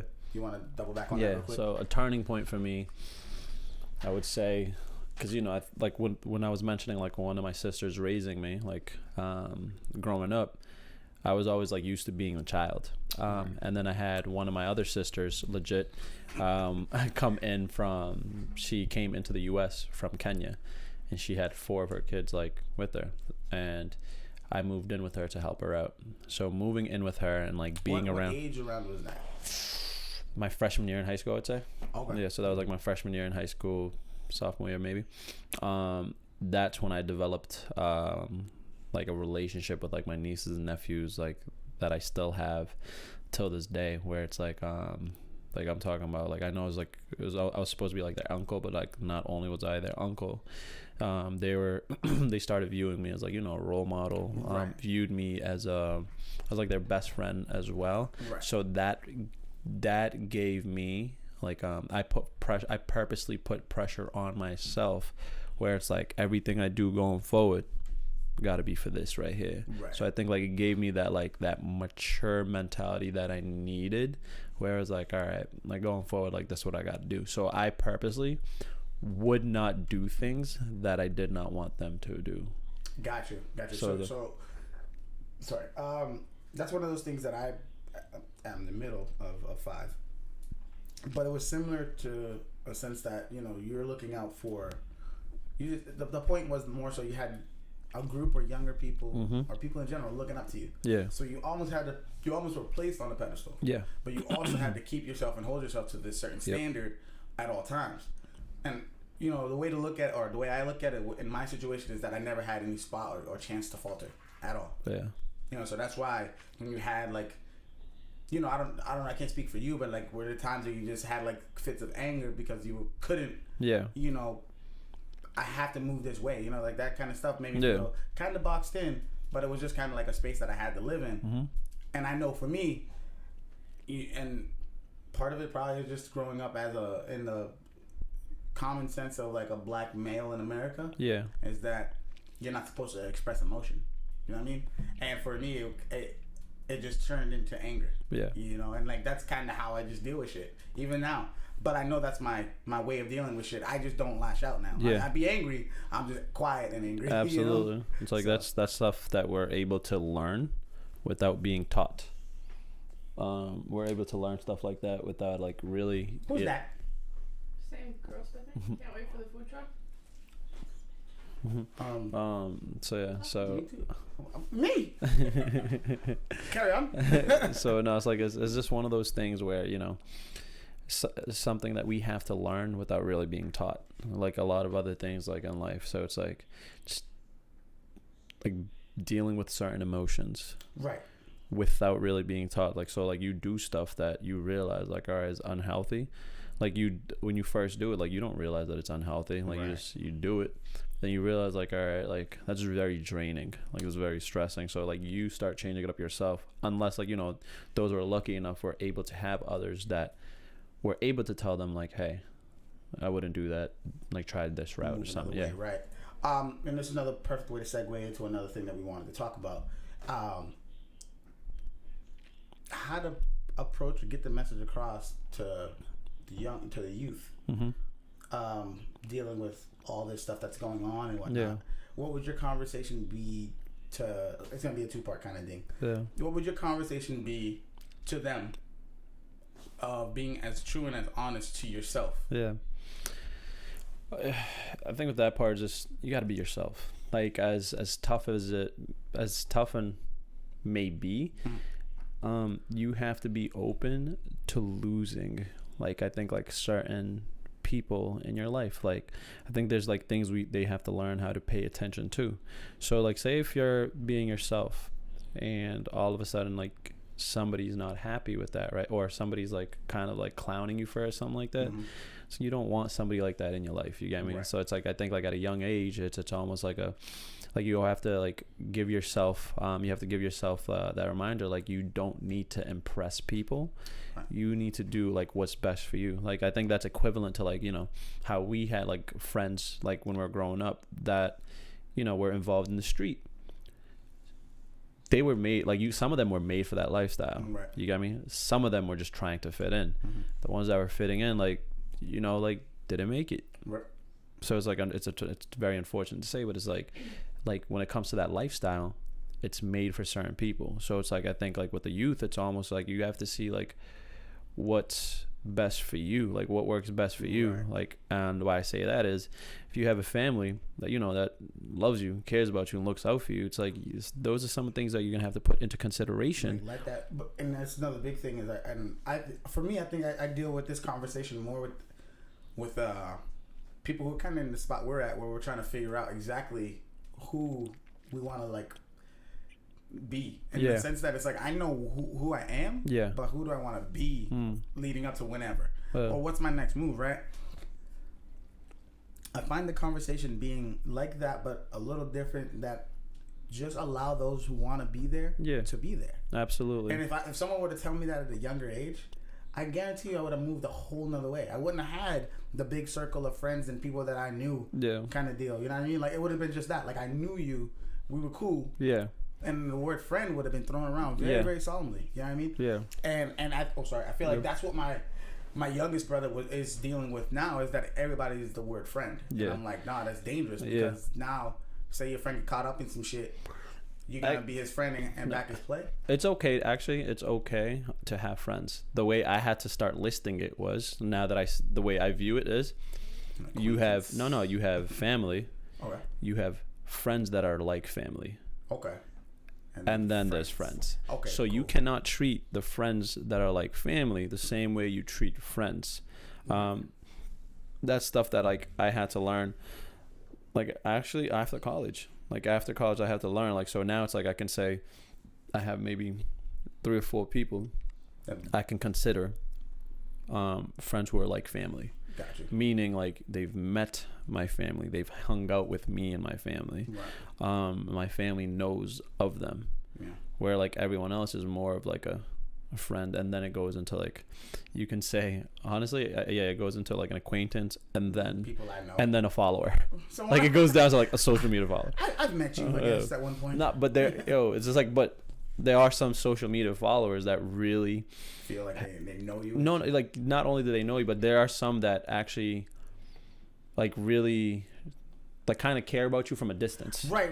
Yeah. They care about you from a distance, but once again, like you just have to learn. I think like I'm not that famous yet. At a young age, like you just have to learn how to like separate all that kind of stuff. And I think the tricky thing that you were just saying is like when you treat everybody like that, it's like then what makes them special? Like what makes one person special? And that's what I said, and that's why I said it's so important that you can't have everybody listed as friends. Mm-hmm. Where it's like you have, like you said, a close circle. For me, I can tell you right now, point at her, she'll know the 2 dudes that I'll say, and none of them are my brothers. Yeah. You know what I mean? Yeah. She'll know 2 dudes that I'll say are my family, basically. You know what I mean? Or like family, like you said. Yeah. And then everybody else is just, I know you. I don't need to use the word friend. Like, if we hang out, cool, we hang out. Yeah. But it don't need to. Okay, that's my mom. Give me like 30 seconds. Yeah. Brown, take over for a second. What do you want me to take over? I'm live. You know. You know. You know. You had to pick up. Like, she never calls me. Huh? Yeah. She never calls me. That's this one. Oh. Yeah. I was like, who are you talking to? So, me? No. Oh. You gonna call her? Yeah. Okay. Yeah, no, she never calls me. It's the only reason I picked up. Dude, I feel like I would have gotten in trouble with you if you didn't pick up. So I'm glad you picked up your mom's call. Are we not taking those chances? So, yeah, so back to like with the whole friends thing, I think, you know, terminology matters. It's very important with anything in life, right? Yeah. Like that's how we know what exactly you mean. And like you said, I realize, or I feel like a lot of people need the reassurance. Yeah. Let me know my lane in your life. I want to know I matter to you, like you said. Yeah. Well, you just being around should know that there's something there, right?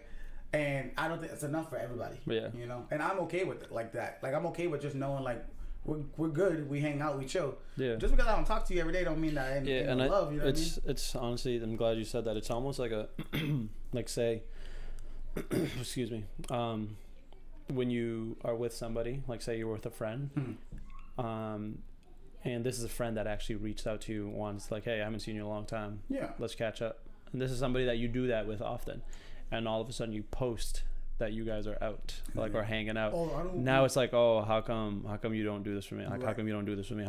But it's crazy because I actually have like this one friend like that. I don't want to say her name because like, why you don't? Her head is mad big, so I don't even want to say it. So it's like, so she knows who she is. Yeah, like that's the most toxic and rudest person in my life. So she knows who she is. So what's it called? Like, say with her, like say her and I reach out to each other. All right, this is one of my best friends too. So we reach out to each other like, hey, I haven't seen you in X amount of time. Let's catch up. Like, oh, let's try to do something soon. So we do that, and then like if we post, it's like, damn, blah blah blah, X Y Z. But we have that relationship where we reach out to each other. It's like it's like, what's wrong with you? It's like and like people try to, you know, insert themselves. It's like, oh, now I want it. Now I want it. Now I want it. You want to know why it is? Because you posted it. I know. Like I said earlier. Sometimes I do it on purpose, and I'll caption it. Don't hit me up with why wasn't I invited. There you go. A little sass on there. You know. But that's the thing. Like I said, people want to look, either feel important or look like they matter to you or to whoever. You know what I mean? Yeah. And it could be like, let's say like 5 people go out all at the same time, different places. That person will hit all 5 up and say, oh, why you didn't ask me? Why you didn't ask me? Oh, come out. Now who you going to see? Yeah. You know what I mean? Like, that's the kind of shit, like, social media got people so out of whack. Yeah. So, to go back onto the question of, like, the 2-part question, one was dealing with the friends thing as a whole. Like, how would you have that conversation with being yourself to the youth? And now the other half that I want to talk about is how would you talk to the youth about dealing and coping with what we're facing now with COVID? Yeah. Depression, and all that kind of stuff. So honestly, when COVID first like hit, it's hot, right? Huh? It's hot in here. No, I'm fine. I'm hot. Go ahead, so it's like when COVID first hit, like in March, everyone was, I would say, excited. Like, word. We don't have work. We don't have work for 2 weeks. We don't have school for 2 weeks. Like, yo, we're good to go. 2 weeks turns into 4. 4 turns into 6. 6 turns into 8. And you're just like, what is going on? And all I remember is like, legit, like stressing out. Like, you get me? Like stressing out, developing. Like, I've never in my life had anxiety before. Now I have it. Like, boom. like anxiety didn't even knock on my door. Like, hello, can I come in? Like, no, like this dude just, boom, just late, kicked in. Yeah, I'm here. Like, that's exactly what happened. And I was like, and I didn't even realize that I had it until like. What triggered it? Can you remember? Like, I think honestly, it was more of like everything being closed outside. I think it was like everything being closed outside, like not being able to see family, like constantly just doing the same exact stuff, similar to what we talked about my sophomore year in high school, where it's just like you just fall into this cycle. And I realized myself like just doing the same stuff, but like you can't see family because you have to like, worry about their health, like for like what's best for their health, where it's like, yo, I can't do this, I can't do that. So like being in the room, like just being in the house, like not doing stuff that you're used to, just became very, very like very stressful. Started like, just like, and you spend all of your time on a phone screen, TV screen, like, or a laptop screen, So now it's like all of a sudden we're working from home. Right. So all this stuff was just like, yo, my mind was just on a screen at all times. All day, right. Legit hit like a depression mode. Like, and it was crazy. I was just like, yo, like, and there's nothing you can do about it. Well, like you said, it's like it wasn't anything that anybody did wrong. No, We all just ended up stuck with this is our new normal for now. Yeah. And I think the biggest part, like you were saying, is like how when stuff closed down, you really started to see that people who were already depressed, a lot of them were starting to take that leap, and it wasn't, you know, it was like give it a little bit, you know. I felt like that was God, like having me feel like people's pain, because like yo, I felt. Are you religious? Yeah. Oh. Okay. I never knew that about you. Yeah. Usually. Like kind of religious or like super religious? Kinda. Okay. If my family's listening, super. No, what's it called? So it's like I realized like that was me feeling people's pain, because like yo, like hit depression, developed anxiety, out here stressing things I could not control, right, like at all, like with work, outside of work, friends, family, like yo. And I was like, oh my God. And I had to like take a step back and like start talking about it more. And I talked about it with like my significant other, same person who encourages me to play Call of Duty. Also, a good person. I know, yeah. Great person. I'm gonna marry the shit out of this girl one day. I swear. What was it called? So like, you know, having that conversation with her and opening up with her, because I think like my whole life I was used to, you know, keeping everything in, like bottling everything in, and then finding a way. Like, you know, we developed this like awful thing where it's like where you keep everything in until it disappears. But this shit wasn't disappearing. Right. This wasn't disappearing. So I started talking out to her, and like it felt like, all right, let's say like the air balloon, right? The balloon, like the more I talked to her, the more air I let out. Yes. And it was just like they decompressing. Yeah, basically. And like it definitely helped. Right. Because I wasn't able to see friends, I wasn't able to see family. I was able to see her. Were you now throughout this? Were you still working in and out of the office itself in a sense? Or no, I was working from home. So you were remote the whole time. Yeah. Are you remote still now, or are you back in? We're back in. So we're back in. Are right you now. Seeing kids and whatnot throughout the building? Or in and out of the building? Yeah. So we have like a maximum amount of kids that were allowed in the building. It's the same amount of kids the whole time. Okay. We ask them like health screening questions at all times too. Thing in the forehead, take their temp and whatnot. No, we usually ask them if they or somebody like in the household has had like a fever. Yeah. So it's like I forgot what day was that. I think it was on Friday. I think it was last week Friday or Monday. I could be lying to you, but I went and I helped work out with my dad, and they were moving a fucking federal building. Yeah. First off, your boy walked into the fucking building with a knife and didn't even know he had it on him. You know, like one of the like a little pocket knife, like you know, I mean, I had it on me, so they were like, oh, you know, you gotta go through the scanner and whatnot.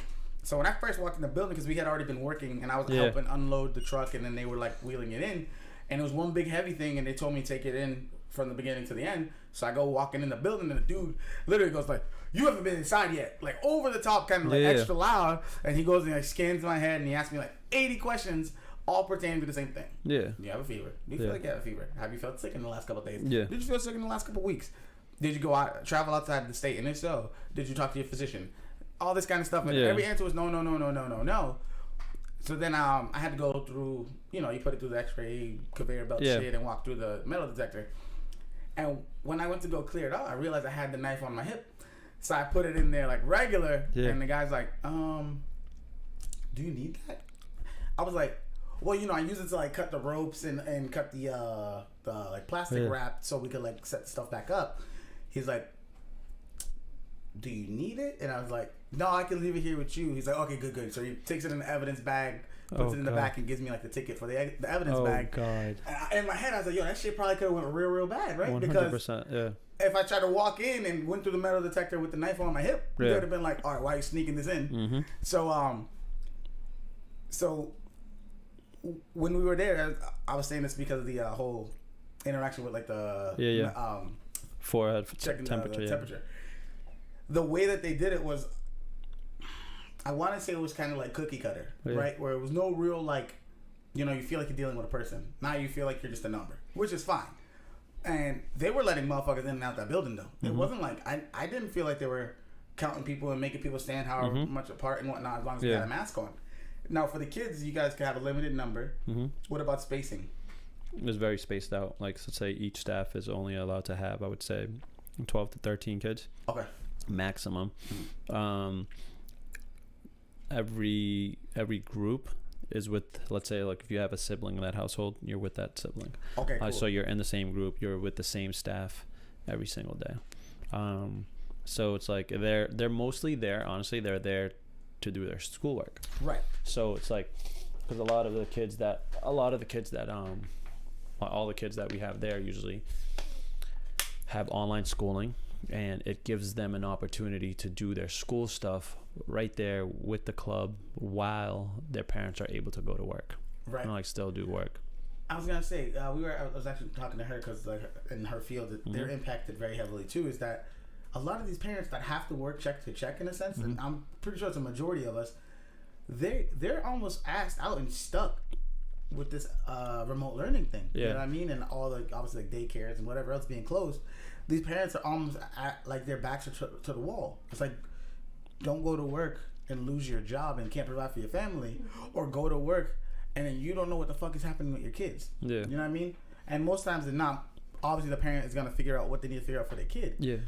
You know, I don't know what's the move overall for us to like kind of better that situation, because it's like it's more important that the kids are safe. You know what I mean? Than, you know, these landlords being able to collect their rent and whatnot. Yeah. And like with you guys being open, that helps a fuck ton. You know what I mean? Yeah. There's no other way to put it. It really probably just takes so much stress off these parents in the sense that now they can go to work and not have to worry if their kid's okay or being fed or something like that. You know what I mean? Yeah. Absolutely. Are you guys able to feed them? Yeah. Okay. No, because I didn't know how they're trying to. Yeah, I usually give them breakfast, lunch, and snacks. Are you guys now? Do you guys take like donations or anything like that? Like, do you need? Like, what would you guys need? Like, obviously, sanitizer and shit like that, right? Yeah. That's why, like, before we used to be like, you know, open to donations on whatever, but like right now it's almost like we have to see what it is, like what we would need and things like that. Is just like what are we allowed to take? Like just recently we had like one of my friends that went to school with, like Marcus, donate a lot of like basketballs, baseballs, like things like just old sports stuff, athletic stuff that we can use. So it's like things like that, but it's like I would have to talk to our executive director. So I usually let the big dogs like worry about things like that, where like my responsibility is like more making sure like everything like in there is going well for the teams and stuff. So exactly what is your position and job description? So my position out there changed 3 times. Male stripper. Not at the Boys and Girls Club. That's prison time. No, it's a different kind of Boys and Girls Club. No, I'm actually the Smith Family Teen Program Manager. So my responsibility over there entails legit like doing honestly anything and everything that I can for the teens. Like I have like one of our staff, like our education, like Ricardo, our teen education coordinator. Him and I like actually work together to see like what it is that we can do for the teens, like from whether it's like helping them with their resumes, cover letters, trying to get them a job, like making sure they're good over there, like with the school stuff. It's legit, just it ranges, like life questions, venting, like everything. So it's just like our job description says one thing, but what we do is like everything the more. Swiss Army knife of everything. Everything. So it's like it's dope. That's like a fulfilling job. Yeah, you know what I mean? It is. But we live in a society where I feel like, or in a world where the like say like when it comes to like taking care and looking after like those that are in positions that work with kids.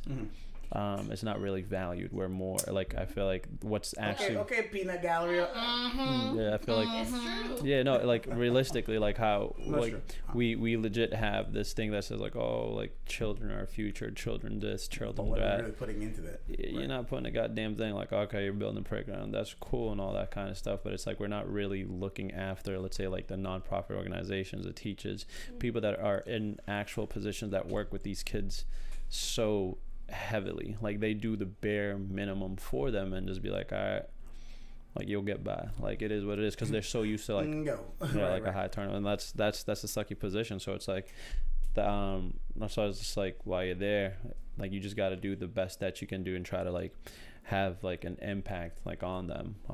So that's why I've always said it's like, you know, if you can't like, you know how like usually there's people that pick positions or like they pick positions just for the money. Right. You can't, like I always said, like you cannot be in any position working with kids in middle school, high school, elementary, college for money. Yeah. Like you can't. Like that's so messed up. Like you literally ruin like people's perception or like feelings about teachers and professors and stuff like that. Like you can't do it for money. And it's not just them, actually. It's not just teachers, professors. It's anybody that oversees that too. Right. So it's just like I feel like they should be paid just as much as these lawyers and doctors, to be honest. Because without the teachers, right. I don't want to argue. I was just saying I think you should be compensated well over what you're getting paid. Yeah. And that's from all I wouldn't aspects. Anyone that works with kids or young adults. I wouldn't what's it called? I wouldn't try to compare and contrast. Let's say like, oh, teachers should be getting paid the same as like doctors and all that kind of. It's so different, but it's like all I know. I'm saying more so that it's as important because a doctor is there to save your life or whatever their job is, like to like help with your best health of you or whatever. You as like especially like, you know, you're helping mold these kids. And when they're going through and trying to be better kids, you're a resource that they could fall onto. Just like with her job, she's literally helping these kids that might have whatever kind of a disability, whatever. And then teachers, I remember being a little badass in the class, and that lady or man put up with me and still went to go try and make sure that people learned what they learned. You know what I mean? And the thing is, like, same situation is school is just as important in the sense that some of these parents wouldn't be able to take care of their kid if they had to go to work. And like there are kids that go to school. There's kids that go to school that don't really have a relationship, the ideal relationship with their family members at home as well. You get me? Right. So like sometimes like teachers or anybody that's working with kids are put in this position where they're able to, like, you know, nurture, like, or like teach this person like just something outside of school. But once again, like, I'm not gonna sit here and blame like a teacher for something. Like it usually goes a lot bigger than that. Like, let's say it's usually whoever is in charge, like who's allowing that. Might be the principal, might be the superintendent, might be somebody above them. So the way I look at it, like, same thing. It's like, the way I look at it is like, it's a teamwork. It's more of like a team thing. If your team sucks, right, you're gonna cut players. Like, you're gonna try to make adjustments. If your players are good, now you got to take a look at the coaching staff. Is it the coaching staff? Right. You got to make adjustments. If it's not the coaching staff, all right, like, yo, let's look above that. Is it general managers? Is it owners? All that kind of stuff. It's like, but instead I feel like we're living in a world where it's like, as long as we can blame the teachers, we're good. Like, that's it. Because like nobody else, because they're making money, they're not going to take responsibility. Like, that's what, like, honestly, I think the Patriots is like a perfect example. Like, it's so rare for people to like hear you you know, calling out, let's say, Mr. Kraft. Like, no, because he's doing the best that he can. Right. You're not gonna call out Jonathan Kraft. He's doing the best that he can. You're not gonna call out Coach Belichick because he's doing the best that he can. So now they're able to make adjustments by filling out those type of positions. Right. And that's the life we're in. You get me? But instead, it's more of like like no one else is gonna take responsibility for it. So we just got to keep complaining about it. Like, nobody wants to have, like, people want to have that conversation, but no decision's gonna be made. No, that's tough. And it's so shitty because it's literally the building blocks of these kids' future, whatever part of their lives. You know what I mean? I wanted to talk about like some of the things that are going on in current events, and I don't know where your stance is on certain things, be it like police brutality and things like that. Yeah. So, I'm gonna start by asking you: do you follow the news at all? Kind of deal, somewhat. That was one of the things that was actually hitting me with the anxiety and depression and everything in the earlier like earlier COVID and everything, because I was paying so much attention to it. So I am like aware of it, not as aware I wish I could be, but I am aware of it. So you were aware of the kid that went and shot the protest up that time? Absolutely. Did you see that he just got Absolutely. bailed? But that's the world we live in. Right.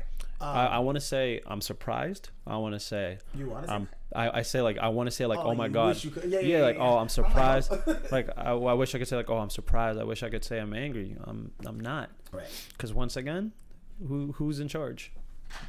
Right. Who's in charge? Like never put his foot down. Like people don't put his foot down. Like but that's somebody that I'm like yo, honestly, I'm glad. Like actually not I'm glad, but like having him like in that office united people, meaning the people with good heart, the people who have a sense of common sense, united, and everybody else like the racists and all that other people, they united.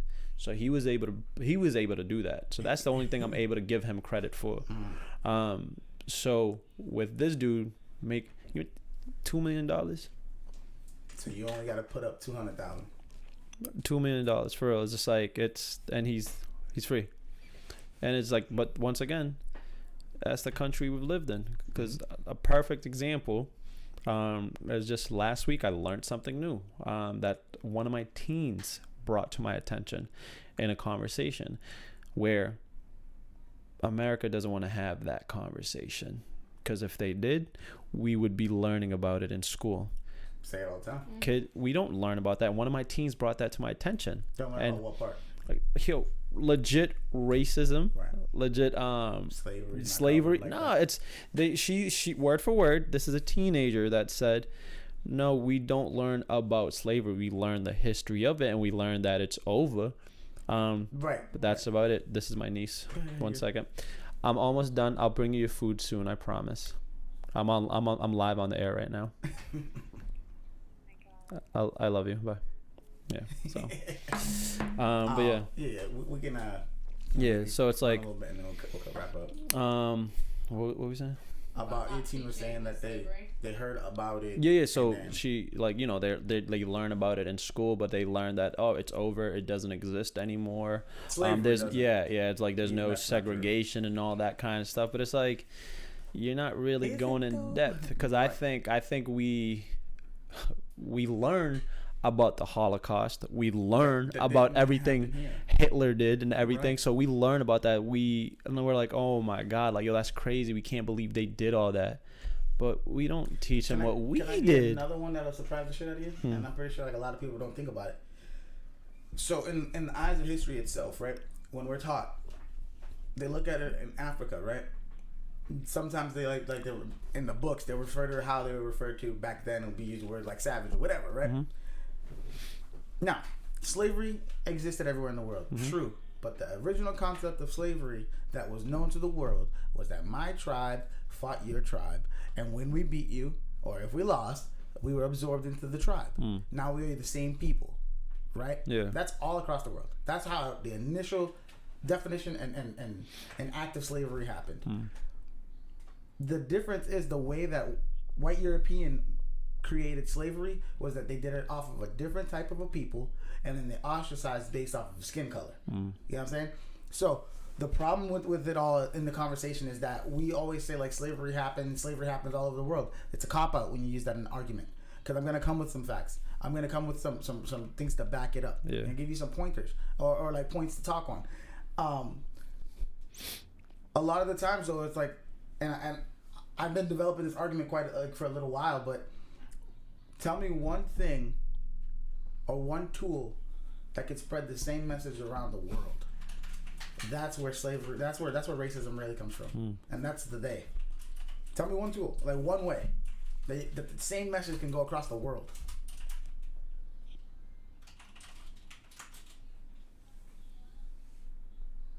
There's two total. Money and religion.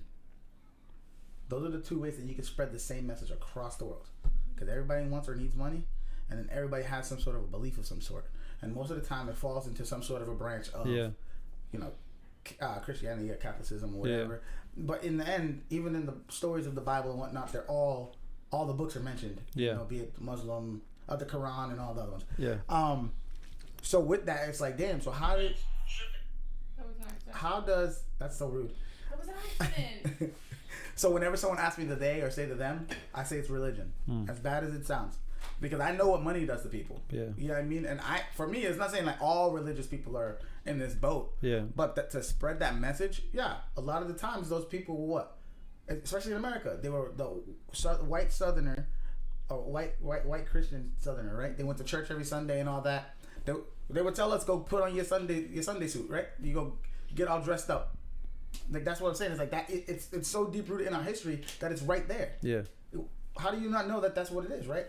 So, and I think I was talking to Sam about it. Sam Cog, I don't know if you know him. Jimenez. Sam, yeah. You know, I'm all for religion for if it makes you feel better or a better person or helps you in any way, I'm all for it, right? At the same time, it's like just like I'll sit there and listen to you when we talk, I hope you would hear me out somewhat on. Even if it's something you don't believe in or it does bother you, you know, sit there for a second, hear me out, and then we could talk about that too. Yeah. The problem is, like, you know, there were black crusaders, there were, you know, from like Africa and things like that. So, you know, we were at a point, we were at a stance of power. And in the history books, it's looked at as savagery. But what about the Vikings? We glorify them. Yeah. Even in America, we glorify that they went and, you know, they were the toughest manly men, you know? But like if it was black people, we just call them, oh, they're savages. Yeah. Like it's the verbiage that is used to take down a specific group, and it's always been this way for however many years. Yeah. It's I find it, I don't want to say sickening because it's almost like it's masterful. Yeah. There's art to it. The way that they were able to do it for so long. You know what I mean? And I don't know. I mean, it's just a thing that it's like, you know, talking to another black man. It's like I want to see what your opinions and feelings are on things like that. Breaks my heart, man. It's awful, and it's like I feel like people have always had this idea too. It's like, oh, in X amount of years, this will be put behind us. Like we'll make progress. Right. And I feel like in X amount of years, why are we still fighting for just like basic rights? Common sense? Like I consider it. I consider it like we're legit fighting for common sense. No. Because like it's wild. Like I can get into a lot of that kind of stuff where it's just like even like I think I saw this post. Okay, I saw this post of two different pictures. The first picture was a pickup truck that had a bunch of white guys and like they had like, you know, supremacist stuff, holding AK-47s, like holding American flag, and they were called like, I can't remember the name for them, heroes or something. No, it was like, but they had supremacist stuff, so it's just like this is like regular like pretty much like like the Proud your right, yeah. Kind of.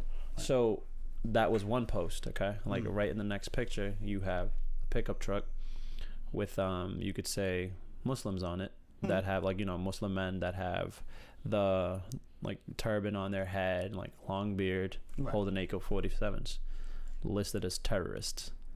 And I'm just like, what the fuck? Right. So it's like how is one and not the other? But once again, that's where we live in. So it's like if you don't mind me asking, what religion did you grow up in? Muslim. And did you feel, or do you still to this day feel impacted with certain things? With like, hell yeah. You can't even have an open conversation with a friend about it. No, I can. I definitely can. Or do you know who, like, what kind of friends you can talk to about that? Yeah, like this is something I would talk about, like with just everyone. But racism hit. Like it was. I felt that shit. in 9/11.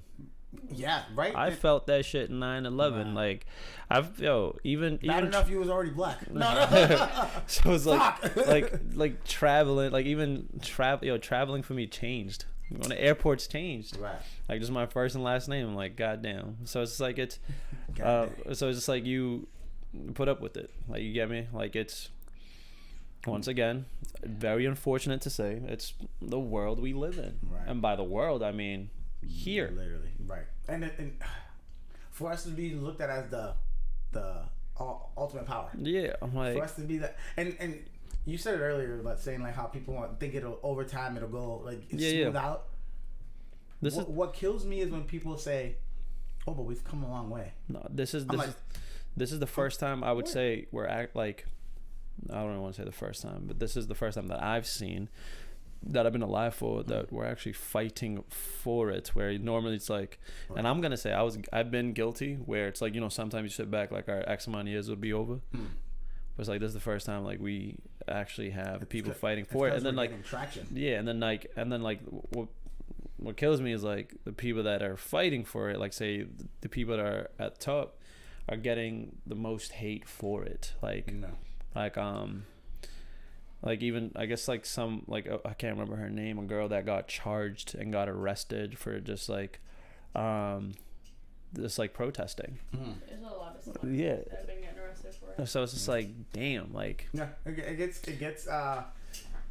gets lopsided, I'll say. Yeah. You know what I mean? But guys, I have to do the right thing here and get this guy out of here. What I will do is try and set up another time. Yeah. And who knows, you know, maybe it'll be him and his significant other, as he said. If she says yes, I know she's listening right now. But yo, you gotta understand, she is a busy right. No pressure. Yeah. I'm just saying, I mean, it might be pressure to get you back on here, but listen. But with that, guys, as always, appreciate you guys stopping in and whatnot. I do need to take a second and acknowledge. Okay. We hit 100 followers, so Derek gotta do a spicy noodle challenge. So I will be doing that soon live. Oh, you're fucked. You're doing 2x. I'm not doing that 2x shit. I'm gonna be crying the whole time. Anyways, I'll be doing that soon, guys. Keep your eyes posted for when it happens. Do not forget we have a giveaway going on up until Saturday. Make sure to check it out on the Facebook and Instagram. Just enter. You gotta share, like, and that's it, right?